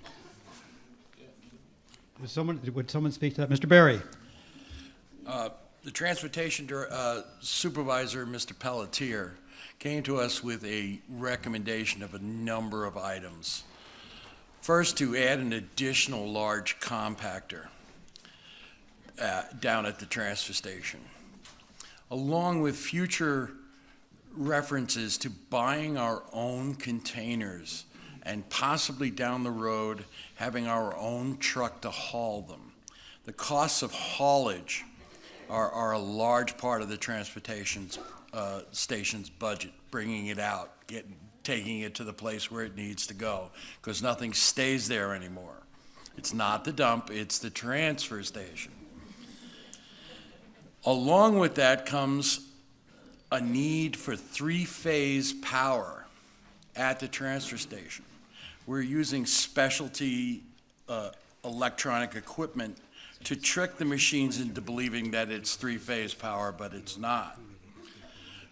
We've been waiting 4 months for the electrical co-op and PSNH to get their act together to give us an estimate. And now we're talking about the PSNH wants to run it from the fairgrounds, which is 19 poles, which is $7,000 a pole, whereas the electrical co-op could give us a special break and bring it to 107 and bring it to the thing. In all, there are a number of issues that we want to address down at the transfer station. This first was this the second large compactor, and installing it.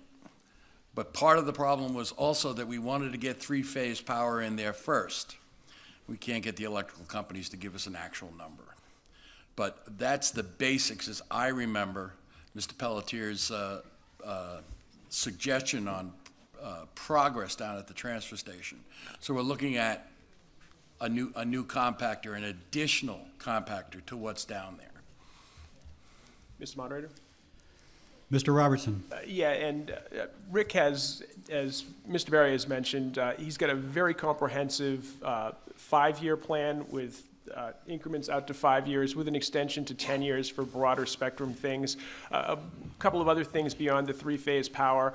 Owning our own containers also gives us some ability to control our own destiny. Those of you who've been to the transfer station on busy weekends when the cans we have are full and we have to resort to putting recyclables and everything else in whatever's available, we feel we could eliminate the possibility of that happening. Another portion of the budget that Mr. Pelletier brought forward was doing a better job of covering our trash. We pay by the ton, by the pound for removal of our trash. Anything that's open or leaks gets a significant amount of water in it. Mr. Pelletier has put forward some plans to mitigate water getting into our trash, and after heavy rainstorms, it's estimated that possibly a third of the weight that we pay for is due to water getting into our trash before it's hauled. So he's taken a really comprehensive look at this, has a good long-term plan, and I think he's left us in a great position. Whether he retires in 5 years or not, we're still going to benefit from what he's proposed. Thank you. Further discussion on the budget, Article 1. Seeing none, the clerk will place Article 1 on the budget as amended. 4209211. Yeah. 4,209,211. You got the number, Judge? Too much. In the amount of $4,209,211.07. Article 2, to see if the town will vote to raise and appropriate $300,000 to provide handicap access to the second floor of the town hall in the form of an elevator to be housed in an addition located at the back of the town hall. Construction of the elevator will result in the removal of the existing access ramp.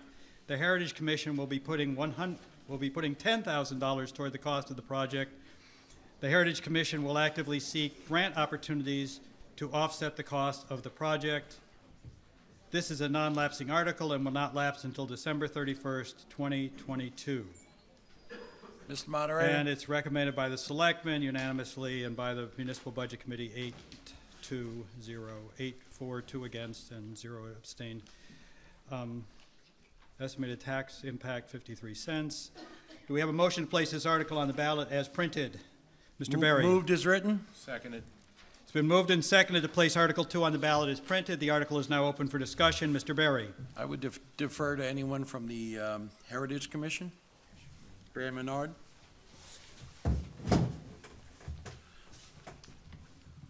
Fran Menard, 7 Pondview Lane. I appreciate the fact that the selectmen have presented this article. Heritage had planned to try again, and we did have several petitions signed to support this, and we have pledged, as shows in the article, $10,000, which encompasses the 7,000 plus or minus that still exists from the original accessibility funds that were, I don't know, 12 years ago, how many years we've been trying to accomplish this, and certainly, and we'll be continuing to ask for donations and grants to help reduce the tax impact. Thank you. Further discussion on Article 2.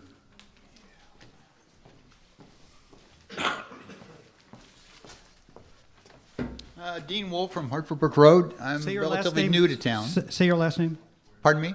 Your last name? Wolf, W-O-L-F. Okay. Got it. Dean Wolf. A couple of questions. Number one, have they done a cost-benefit analysis on putting this elevator in? And number two, what functions upstairs occur that can't occur downstairs here or at the school?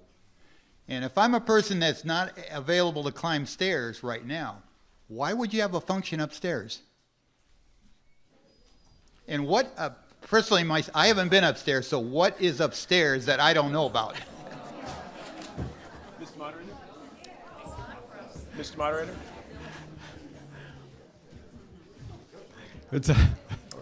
Take a walk up the stairs. Someone speak to the use of the I hope second floor of somebody- this building, built in 1856. What's that? I said built in 1856. Miss Menard. Oh, there are just so many things that are upstairs. And basically, it was because of the ADA requirements that this all came to a head years ago, when it is required that any public events held can be accessible.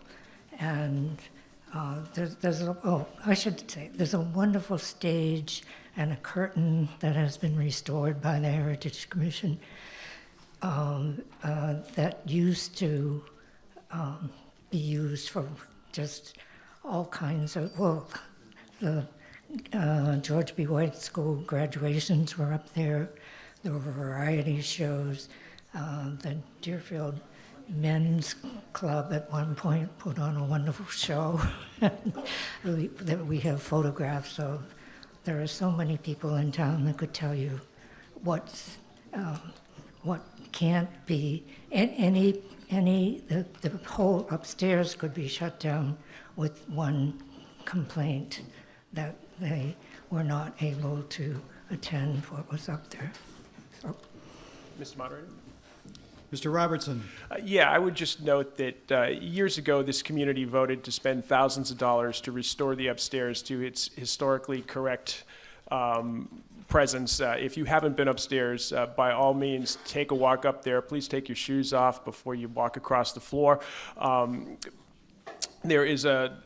It's been restored to its former glory. The community as a whole was very supportive of this. As Ms. Menard has mentioned, we are not ADA compliant. This is a public building. Public events held up there range from contra dancing to exercise classes to meetings. Again, I think the pertinent comment from the original speaker was that he had not been upstairs. And if you have concerns about why we would want the upstairs to be accessible and available to all townspeople, you need to take a walk up the stairs and take a look at it. Yes. Paul Pindris, Candia Road. Can you say your last name again? Pindris. Pindris, got it. This is in response to Mr. Wolf's question. I run the monthly contra dance here in town, which has been around for about 20 years. We have musicians that struggle to bring their equipment up the very beautiful but very impractical spiral staircase, sound equipment and instruments. And we have more than a few senior members who struggle to get up those stairs. So an elevator would be a big help to our event. Just one of the many things, I'm sure. Thank you. Yes. Claudia Libas, Maple Avenue. I would just add that several years ago, the library put in an elevator, and it's heavily used, and I'm very sure that an elevator to the second floor here would also be heavily used and appreciated. Thank you. Denise Gregg, Thurston Pond Road. Yes, Ms. Gregg.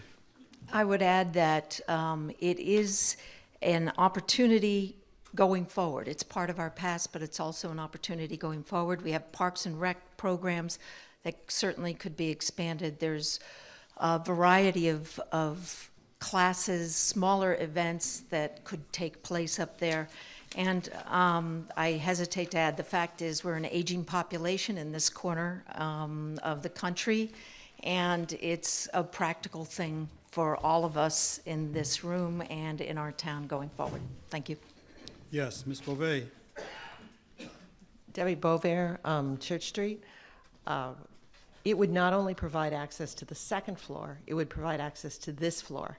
And having had an elderly parent who ramps were like overwhelming to her. She couldn't do ramps. She was in a walker. She didn't want to be in a wheelchair. We could drive up to the back door, let her out there. She could go up and have that independence to this floor.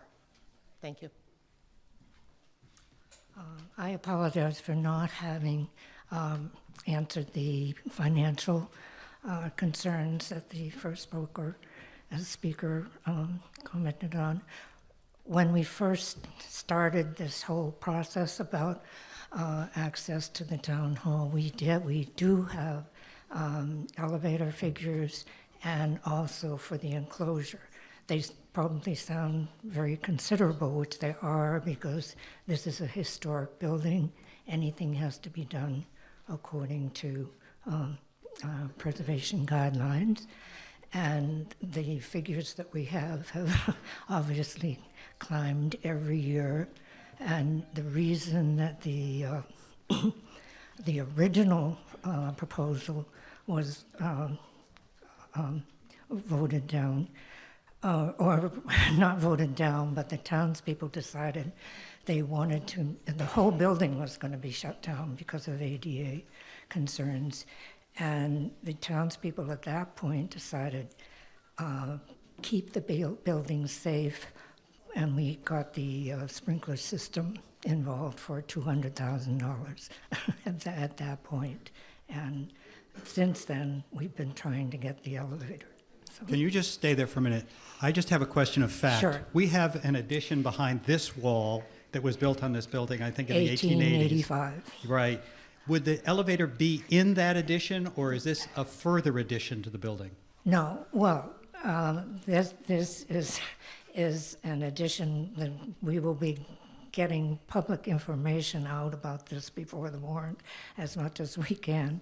It would be in the back corner, because that's one thing about the building, you can't change So it would be everything. within this? It would be right in that back corner. Right, right, Of the, right.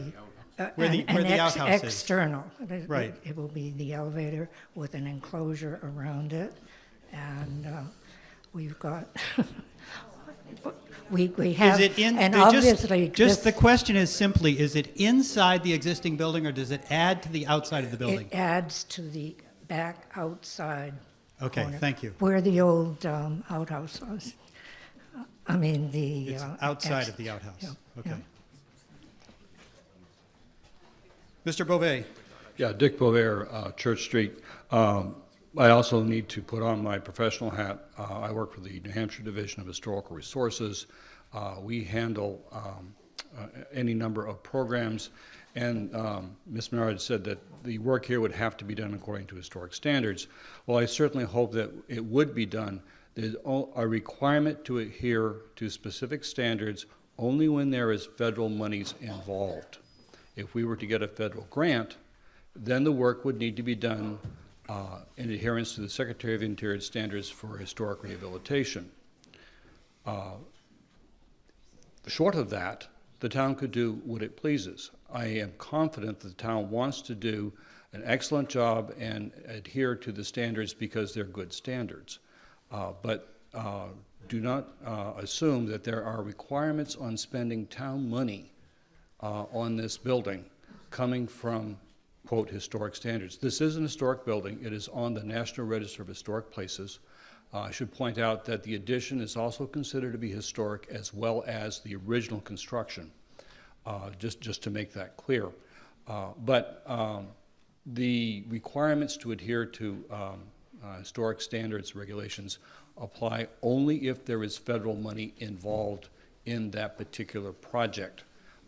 As it stands right now, there is not. The town would be free to do it however they wished. I would certainly argue strongly that we should do it right, but I want to make people clear that there is no requirement unless there's federal money involved. Thank you. Mr. Moderator? Thank you. Mr. Robertson. Yeah, and I would just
Yes, Ms. Brown. If anyone has any questions about, any specific questions about the elevator, anyone on the Heritage Commission, their names are available on the townwide website. We would be more than happy to embrace your questions, and your support will be significant for this issue. Thank you. Thank you. Any further discussion on Article 2? Seeing none, the clerk will place Article 2 on the ballot as printed. Article 3, to see if the town will vote to raise and appropriate the sum of $65,000 to be placed in a fire emergency water supply capital reserve fund. We have a motion to place the article on the ballot as printed. Mr. Moderator, I do move. Second. It's been moved and seconded to place Article 3 on the ballot as printed. The article is now open for discussion. Mr. Berry. I would defer to the Fire Chief, Matt Fisher. Mr. Fisher.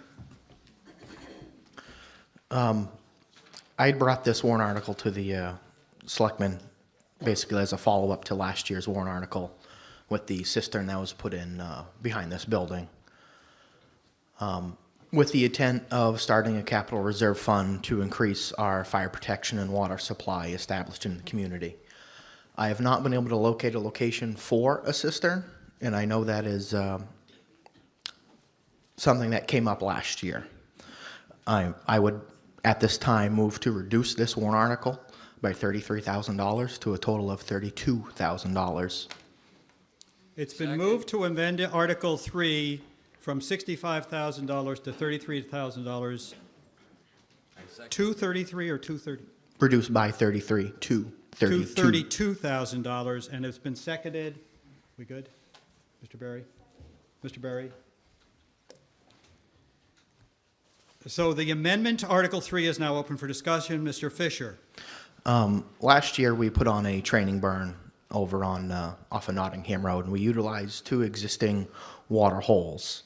One was primarily depleted, and the second one was reduced by at least 50% capacity, and that is, again, a training burn, not when we're actually trying to, put the fire out. We're surrounding the house and letting it burn. So that kind of identified a problem on some of our existing water holes that need to be addressed. I think I'd like to use this warrant article towards, we can identify a few locations for future cisterns, prep the locations, but primarily focus on established water holes, water supplies, and increasing our ability.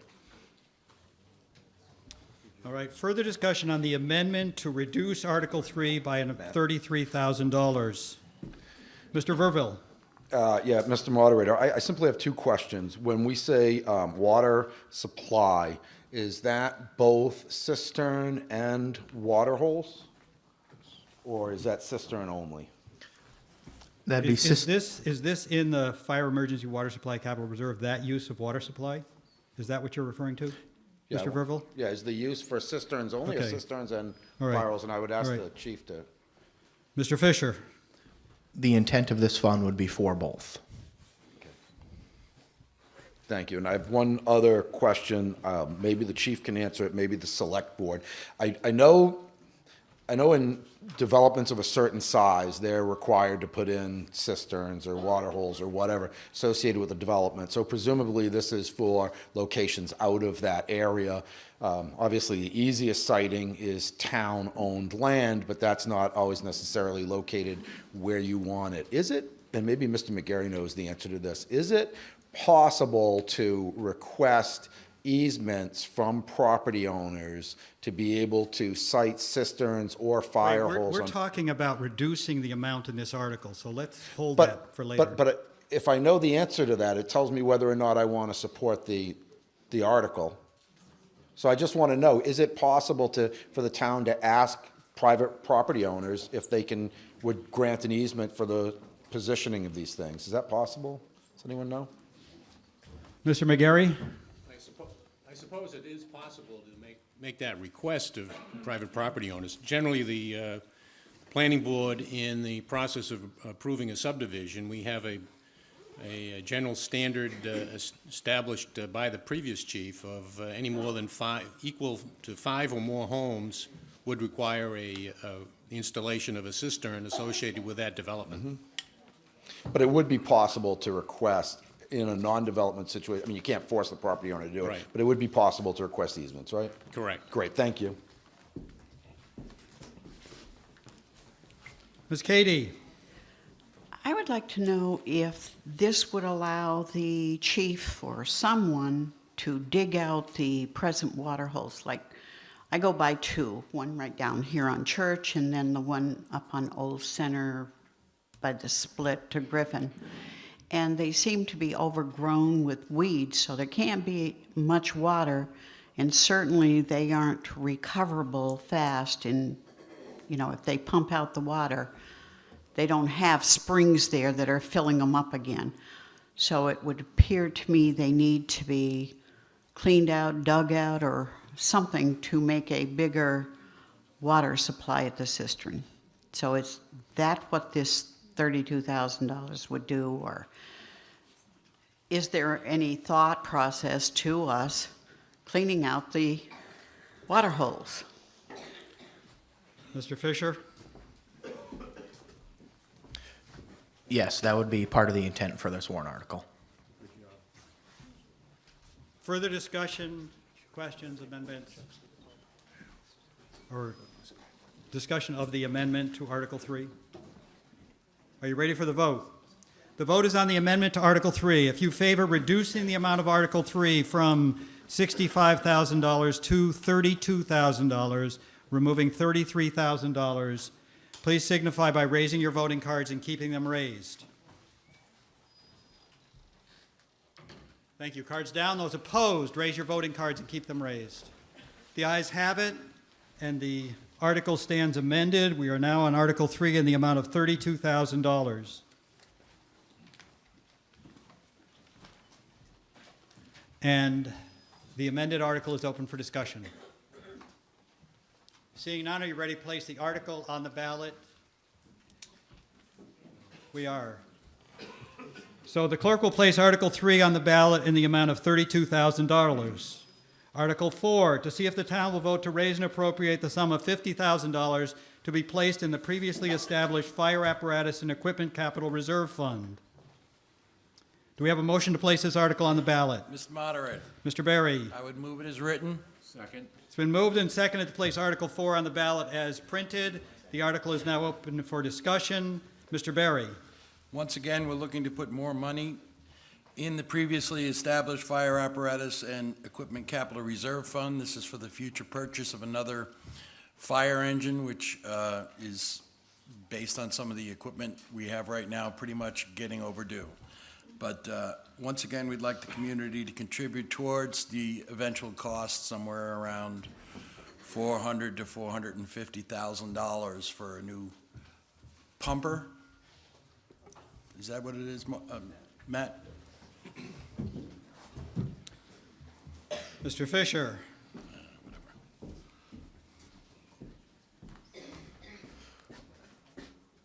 The next truck that is on the board, if you will, to be replaced is our tanker, but we also have our engine 3, which is actually 7 years older, and they're both relatively in the same frame where they don't pass pump testing, and they've met their life expectancy in service to the town. Thank you. Mr. Moderator? Mr. Robertson.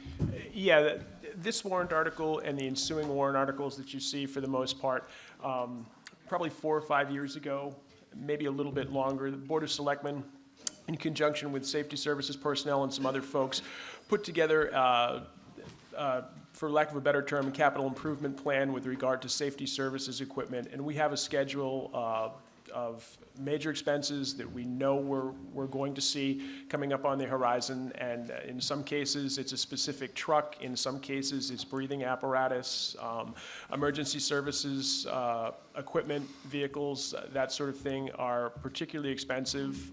We are, for insurance reasons, for manufacturers' reasons, in a position where we have to replace certain gear, particularly safety gear such as breathing apparatus. And we also have a very clear timeline for our trucks and heavier equipment. And these warrant articles with capital reserve money or money set aside are in keeping with that schedule. It's not just that we're putting chunks of money aside in case we want a new fire truck. We've got a very clear idea of where we're going and what we're going to need for funds.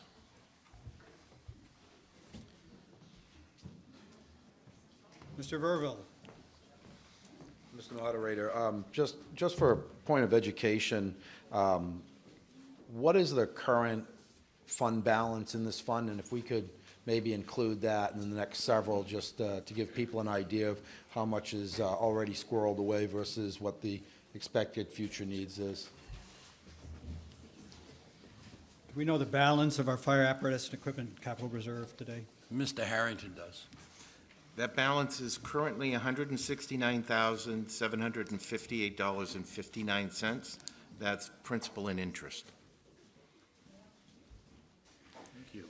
Further discussion or amendment? Questions? Seeing none, the clerk will place Article 4 on the ballot as printed. Article 5, to see if the town will vote to raise and appropriate the sum of up to $25,000 to be placed in the previously established Municipal Government Buildings Infrastructure Expendable Trust Fund, said funds to come from unassigned fund balance, no amount to be raised from taxation. And Mr. Harrington, could you tell us the balance of that account at this time?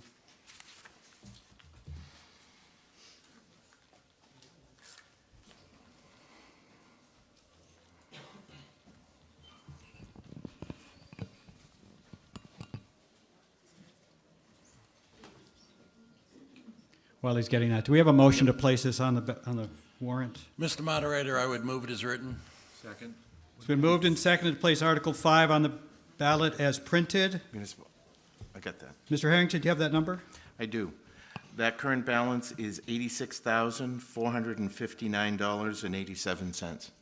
And then maybe be ready. That's a good question just to answer right at the beginning on each of these as we come to them. Thank you. Further discussion, amendment, questions about Articles 5?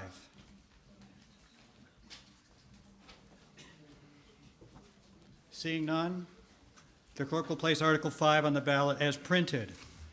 Article 6, to see if the town will vote to raise and appropriate the sum of $20,000 to be placed in the previously established Fire Department Vehicle and Equipment Expendable Trust Fund, said fund to come from unassigned fund balance, no amount to be raised from taxation. And we already heard. No. Oh, no, this is a different one. Different.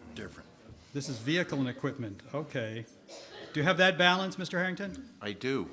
$14,830.28. Do we have a motion to place this article on the warrant? Mr. Moderator, I would move it as written. Second. It's been moved and seconded to place Article 6 on the ballot as printed. The article is now open for discussion, question, amendment.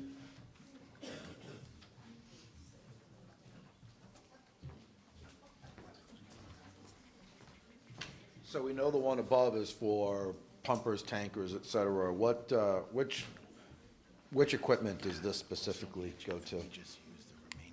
Again, I defer to the fire chief. Yeah. Mr. Fisher. So Article 4 is more for purchasing new equipment, replacing obsolete equipment. Article 6 is for maintenance. It helps supplement the budget line. Out of the $14,000 that Mr. Harrington mentioned, we've had right around $14,000 in repairs at the end of 2017, approximately $12,000 for our 2006 Ford F-550 with some motor repairs at Capone, and approximately another $2,000 for the 2004 Chevy Tahoe. So that fund will basically be, the balance will be changing to almost zero when the bills are paid. So.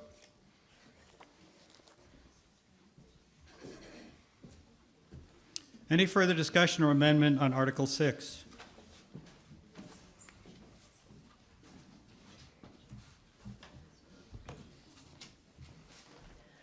Joanne Bradbury, Deerfield. I just Yes, have a Ms. Bradbury. question. Oh, thank you. What unassigned fund balance does this money come from? Mr. Berry. At the end of every year, fiscal year, the board sits down with information brought to us from DRA in setting the tax rate. There is a certain amount of money that's called the unassigned fund balance. It's between funds, between paying out and bills and such. And in some cases, it might be a bit of a surplus.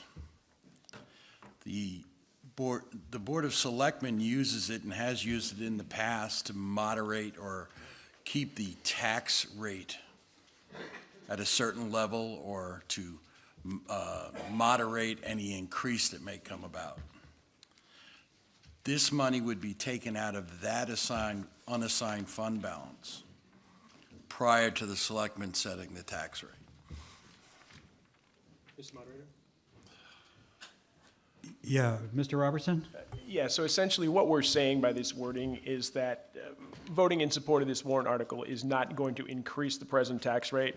If there's money left over at the end of the year, we'll transfer it as we're able up to the amount that's indicated in the warrant article.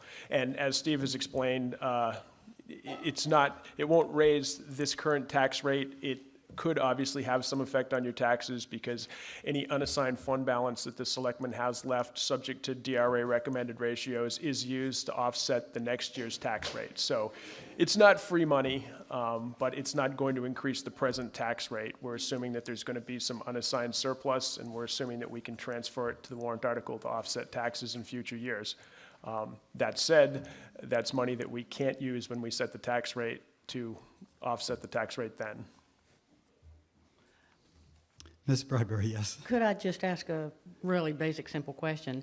If there were funds left that hadn't been spent, say, for example, in the highway fund, would that be a fund that you might take some of the money to put into this fund? We would not move money from line to line within the budget during the budget year to fund something like this. As we get to the end of the year and the books are closed, if there's unassigned fund balance, we would use that. But no, we would not take money from specific departments and move it to a warrant article. We couldn't do that. One more question. Would you take money from the legal fund to that you had budgeted for and move it to that? No, we are not able to take line item budgeted money and move it towards warrant articles in any way, shape, or form. Thank you very much. Ms. Katie?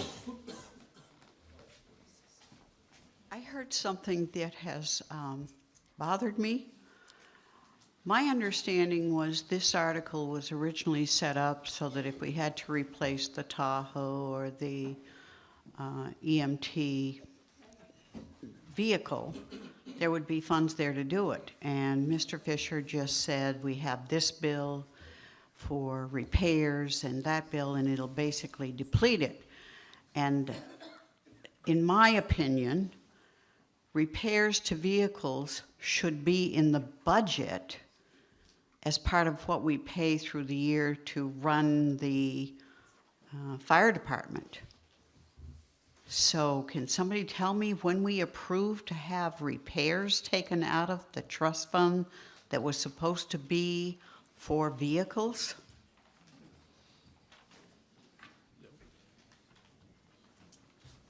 Anybody have anything on that? No comment. I guess then we'd have to look at the purpose of that trust fund as it's written. It's an expendable trust fund. Yeah. Jeannie Menard, Ms. that Menard. was exactly my question as well.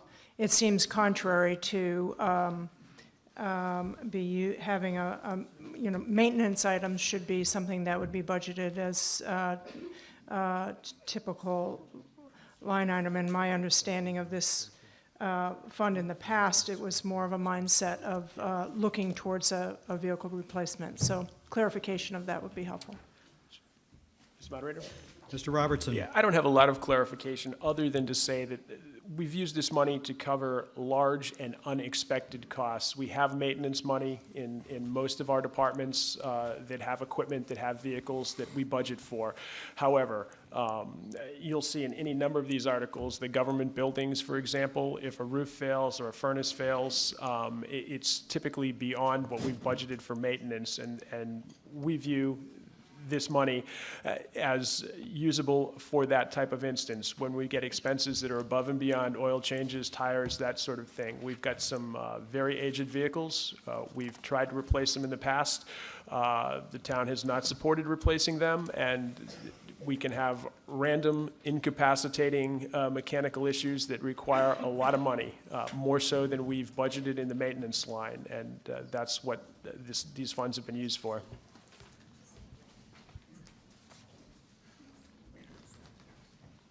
Yes. Hi there. Jim Sullivan, Wild Turkey Road. Yes, Mr. Sullivan. Trustee of trust funds. Over the years, some of our trust funds have migrated in purpose, but that has been a question put to the voters each time it's been done. The school, if I recall the history of it, what is now a school facility repair began as a roof repair. And I think there were 3 questions put to the voters where it gradually changed from roof to building to facility. Often the purpose of the fund in the warrant article is only very generally described. Putting a box around a fire apparatus fund, the word apparatus can mean a hose, a uniform, a helmet. You always have to try to go back and remember how the trust fund was established and the wording in that warrant article.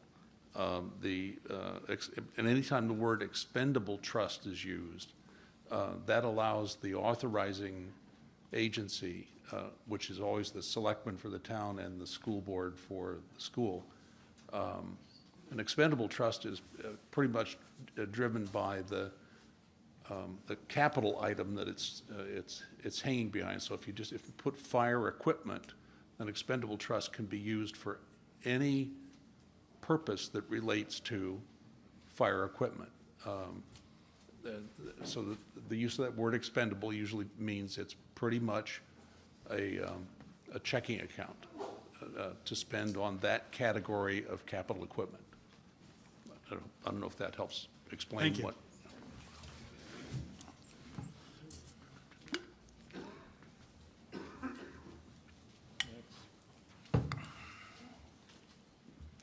Any further discussion or amendment on this article?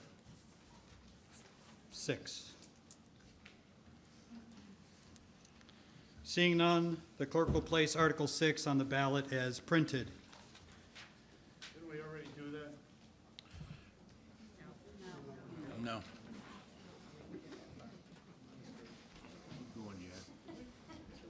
You're doing fine.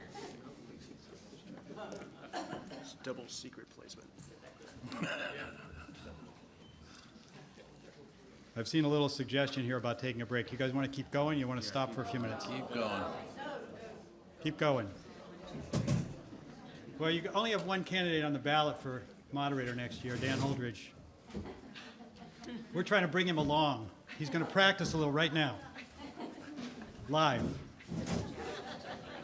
Try to keep this article simple for him, all right?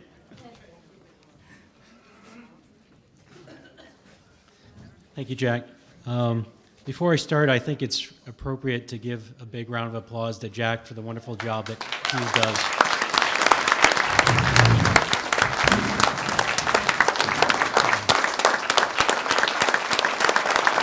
Thank you. Thank you.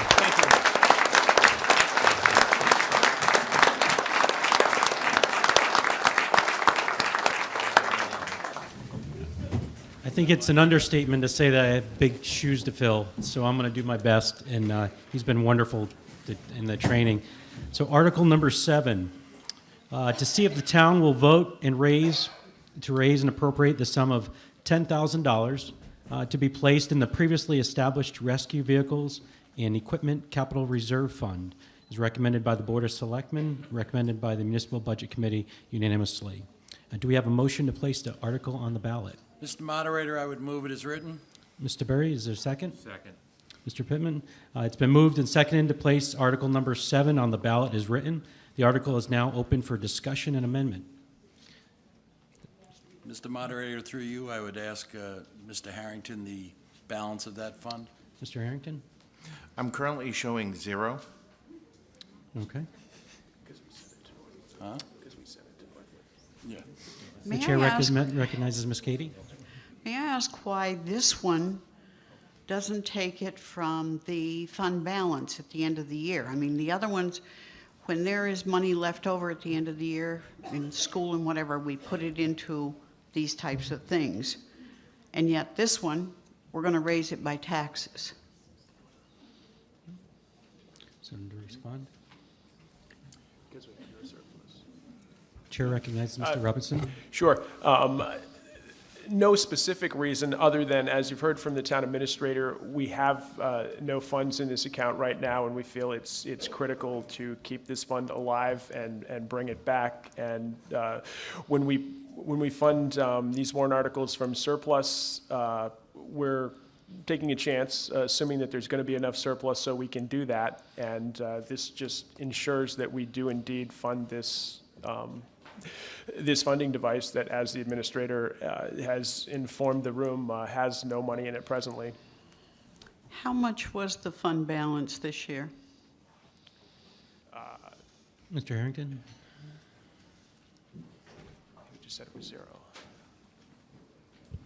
The beginning balance I'm showing was $10,013.55. Some meeting, I heard $57,000. I'm going to defer to Jim Sullivan. The chair recognizes Mr. Sullivan. Jim Sullivan, 12 Wild Turkey. This was a mistake I made last year. The wording of the creation of the fund was one word different than an existing fund. So I created a new fund for it based on language. And then after having done that and going back and looking through the transaction, I realized I had created a fund that the money should have gone into a already established fund. So I took the 10,000 out of that fund and moved it up to one of the other funds that, and I believe it was the second line, Vehicle and Equipment Fund. So that the existence of the fund and its going away was my mistake. Sorry. Clarify it. Are you saying there was Through the moderator. $10,000? Excuse me, you got to speak to the moderator, please. Into the mic, you got to speak. I put 10,000 into a line because of the wording of the warrant article. It had one word different in the naming of the fund than an already existing fund, but the language said to put 10,000 in the existing and then the words. So I didn't catch the fact that it was meant to go into a named fund that was one word different. Mr. Moderator, Yes, Mr. Berry? through you to Mr. Sullivan, was the starting is the balance of this fund right now at 0? Yes, but Mr. Sullivan? it should have been 0. It started the year with 10,000 plus a little bit of interest. And just through a transfer, I took that money out of that line and put it in one of the other funds. So it is not now at 0 because the money was depleted. It's at 0 because I moved it up to one of the other funds. Mr. Berry? Mr. Moderator, Yeah, Ms. I Katie? think we're confused. Please speak right into the mic. Mr. Sullivan, do you mind stepping back so she could speak in the mic, please? What I'm hearing Mr. Sullivan say is we raised $10,000 last year. The year before. And because it said in an existing line that wasn't there, he put it in another line. So, Where is it? what other line?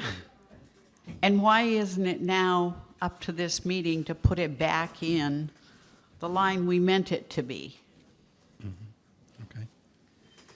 Okay. By putting it back with this warrant article to whatever the trustees did. Okay, thank you. Mr. Sullivan, would you like to answer? I don't know how I could explain it. Year prior, Speak right up to the mic so I can hear you, please. year prior, so that would have been 16. You voted, you worded a warrant article and got approval to put 10,000 in it. And the wording of the warrant article named the fund one word different than I had on my record. So even though it said existing fund, I went by the wording of the warrant article, and it had a different name in it. So I created a fund for 10,000. After discussing with prior town administrator, and I realized I had made the mistake of creating the fund because of the wording of it. I put through a transaction to deplete it and move the 10,000 to, it's the second line item, I believe, vehicle and equipment fund. So the $10,000 went into the vehicle and equipment fund? Yeah. Mhm. Which fund number is that? Do you have that? Well, can I look at your paper?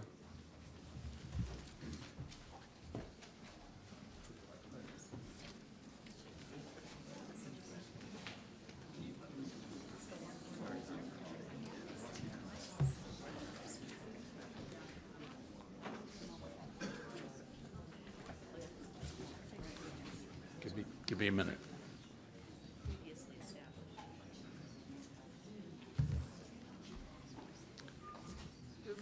You're not looking at the printout that I gave John, because it's on legal paper, and I printed it this morning on Okay. letter paper, so I can't read the left-hand side of mine. I created a fund called Rescue Vehicle and Equipment Capital Reserve Fund and put 10,000 in it. I realized my mistake, and in 2017, I took that 10,000 out, and I moved it to the fund that had been named Rescue Vehicle and Equipment Fund. So that the money didn't go anywhere, it just moved for accounting purposes from a named fund that I made a mistake on the name of to the name that you guys intended to put it in. Okay, so those funds were transferred in 2017 into that new fund, is what you're saying? So it was created in 16, I misnamed it. To correct that, I took it out of the name I used and put it in the fund you guys meant to put it in. Okay. So the fund that this, well, the balance of 20,288.86 is in part the 10,000 that I moved from the fund I named incorrectly and put it up on the spreadsheet, or put it in the fund structure. Okay. Mr. Moderator? Yes, Mr. Through Berry? you to Mr. Sullivan, what is the name of the fund that this money is now in, Rescue Vehicle and Equipment Fund. as opposed to Rescue Vehicles and Equipment Capital Reserve Fund. You guys had used the redundancy of the word capital reserve when you named the fund. I took that to mean you meant it to be a separate fund. But after talking back and forth, no, that wasn't the intention. The word capital reserve fund had been put in the warrant article just as a naming choice that you guys made. You meant to put the money in the fund that had been named Rescue Vehicles and Equipment Fund. Mr. Moderator? Mr. Berry? Once again, through you, the 2016 warrant specifically said the Rescue Vehicles and Equipment Capital Reserve Fund? Yes. Then it would be my opinion, if I may, sir, Sir, please. that whether the intention or what, that should be the name of the fund that the money went into. Whether we made a mistake or misnamed it, it should, by voting, it should become the Rescue Vehicles and Equipment Capital Reserve Fund and not the Rescue Vehicles and Equipment Fund. I think a specific vote was taken on a specific title, therefore, that's what it should be, whether we meant it or not. Mr. Moderator? Mr. Robinson? Yeah, for lack of a better phrase, I think we're getting into the weeds here. Yeah. And The bottom line is, we have not run off with $10,000 from last year. It's been accounted for. We are looking to fund the capital reserve fund appropriately again this year, and I would support voting in favor of this warrant article. Thank you, Mr. Robinson. I just wanted to explain. Thank you, sir. The money didn't go away. No, it's there. Mr. Verville's got to speak next. He's in line. I asked the question when I was at the mic. Why couldn't we put it in the right account now? Okay. And it seems Mr. Berry is agreeing with me that we have an account named that, and we voted that. I know we don't often agree, but we had an account we named. We voted that account. Normally, the account we vote is set up by the trustees. Mr. Moderator, Mr. Berry? I think we've solved the problem and the intent of the warrant article, and I believe the trustee representative here will see to it that the money is put in the correct fund. At this time, we are asking in this warrant article that $10,000 be placed in the appropriate fund, which is the Rescue Vehicles and Equipment Capital Reserve Fund. Thank you, Mr. Berry. So just Mrs. to Katie? be clear, the account will have $10,000 transferred into it, and we would be raising $10,000 if we vote this, so it would be $20,000 in it? Mr. Moderator? Yes, Mr. Berry. That is the intention. Ms. Katie, thank you. Mr. Sullivan, follow-up? And I'll go back and put it, and there'll be some interest moved along with it. So what you're ending up then is proposing a fund that'll have something a little north of $20,000 in it. Okay, thank you. Mr. Verville?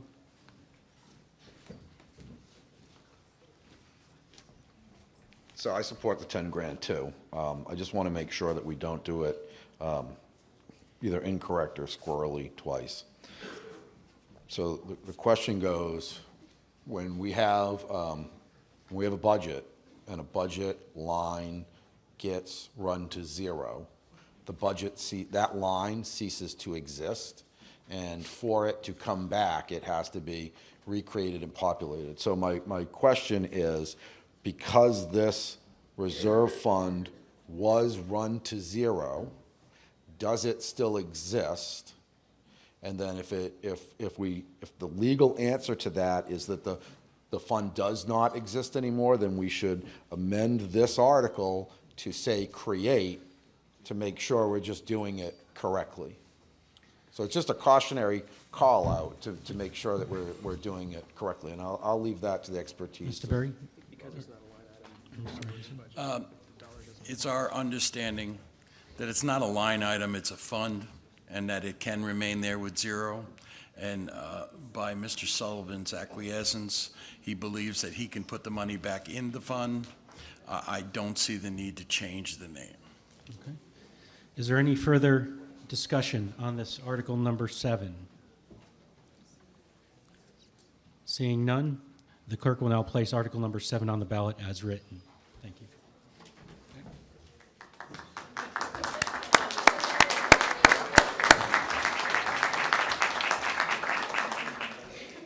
Article 8, to see if the town will vote to raise and appropriate the sum of $8,000 to be used by Northwood Lake Watershed Association to control the milfoil in Northwood Lake.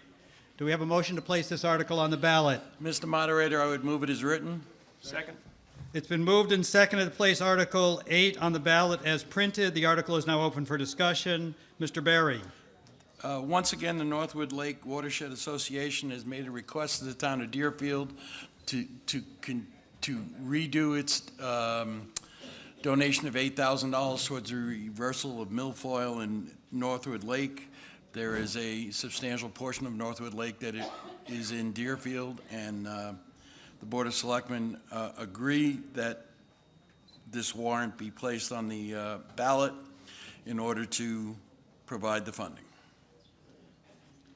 Further discussion, questions, amendment on Article 8? Seeing none, the clerk will place Article 8 on the ballot as printed. Article 9, to see if the town will vote to raise and appropriate the sum of $2,500 to be used by the Pleasant Lake Preservation Association to increase the number of hours for trained attendants to provide courtesy boat inspection at the public access ramp on Gulf Road to prevent the introduction and spread of exotic aquatic plants like variable milfoil and aquatic nuisance animals like zebra mussels from entering Pleasant Lake. Do we have a motion to place this article on the ballot as printed? Mr. Moderator, I would move it as written. It's been moved and seconded to place Article 9 on the ballot as printed. The article is now open for discussion, amendment, questions. Mr. Berry. Once again, this was a request from the Pleasant Lake Preservation Association to provide money to have trained attendants at the boat launch to prevent, as the article stated, exotic aquatic plants and nuisance animals from entering into Pleasant Lake. Further discussion or amendment? Seeing none, the clerk will place Article 9 on the ballot as printed. Article 10, to see if the town will vote to increase the number of cemetery trustees from 3 to 5. There is no cost to the town for this change. Do we have a motion to place this article on the ballot as printed? Mr. Moderator, I would move it as written. Second. It's been moved and seconded to place Article 10 on the ballot as printed. Mr. Berry.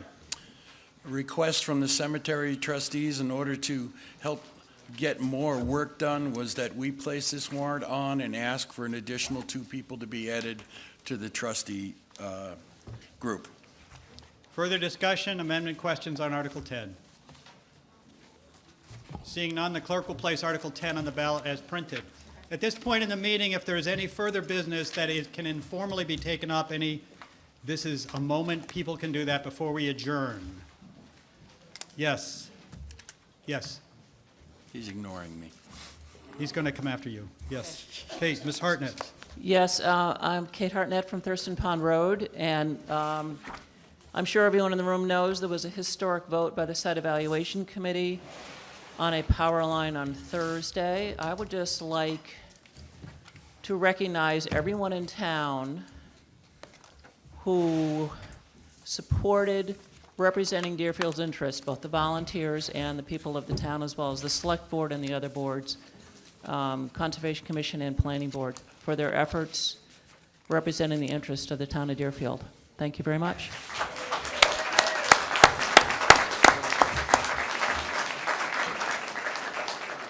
Mr. Berry.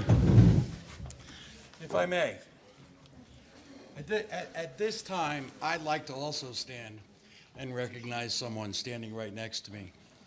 For 20-plus years, his attention to detail, his attention to making sure that every one of these meetings went off without a hitch, that everyone had the opportunity to say what they meant, and the help to get to the point where they could make their points happen. His attention to detail on the town elections. We all come zooming through here, we put in our ballot and we move on. But this man spent countless hours every time there was an election, making sure it went off without a hitch, making sure that every single person who walked in this building had the opportunity to do their vote. He's researched that little speech he gives every year at the beginning of our meetings, and I think that's something that should continue. But I think this body owes this gentleman a great deal of appreciation. I've always been amazed at how smoothly he runs a meeting, and I'd like to say, Jack, thank you very much.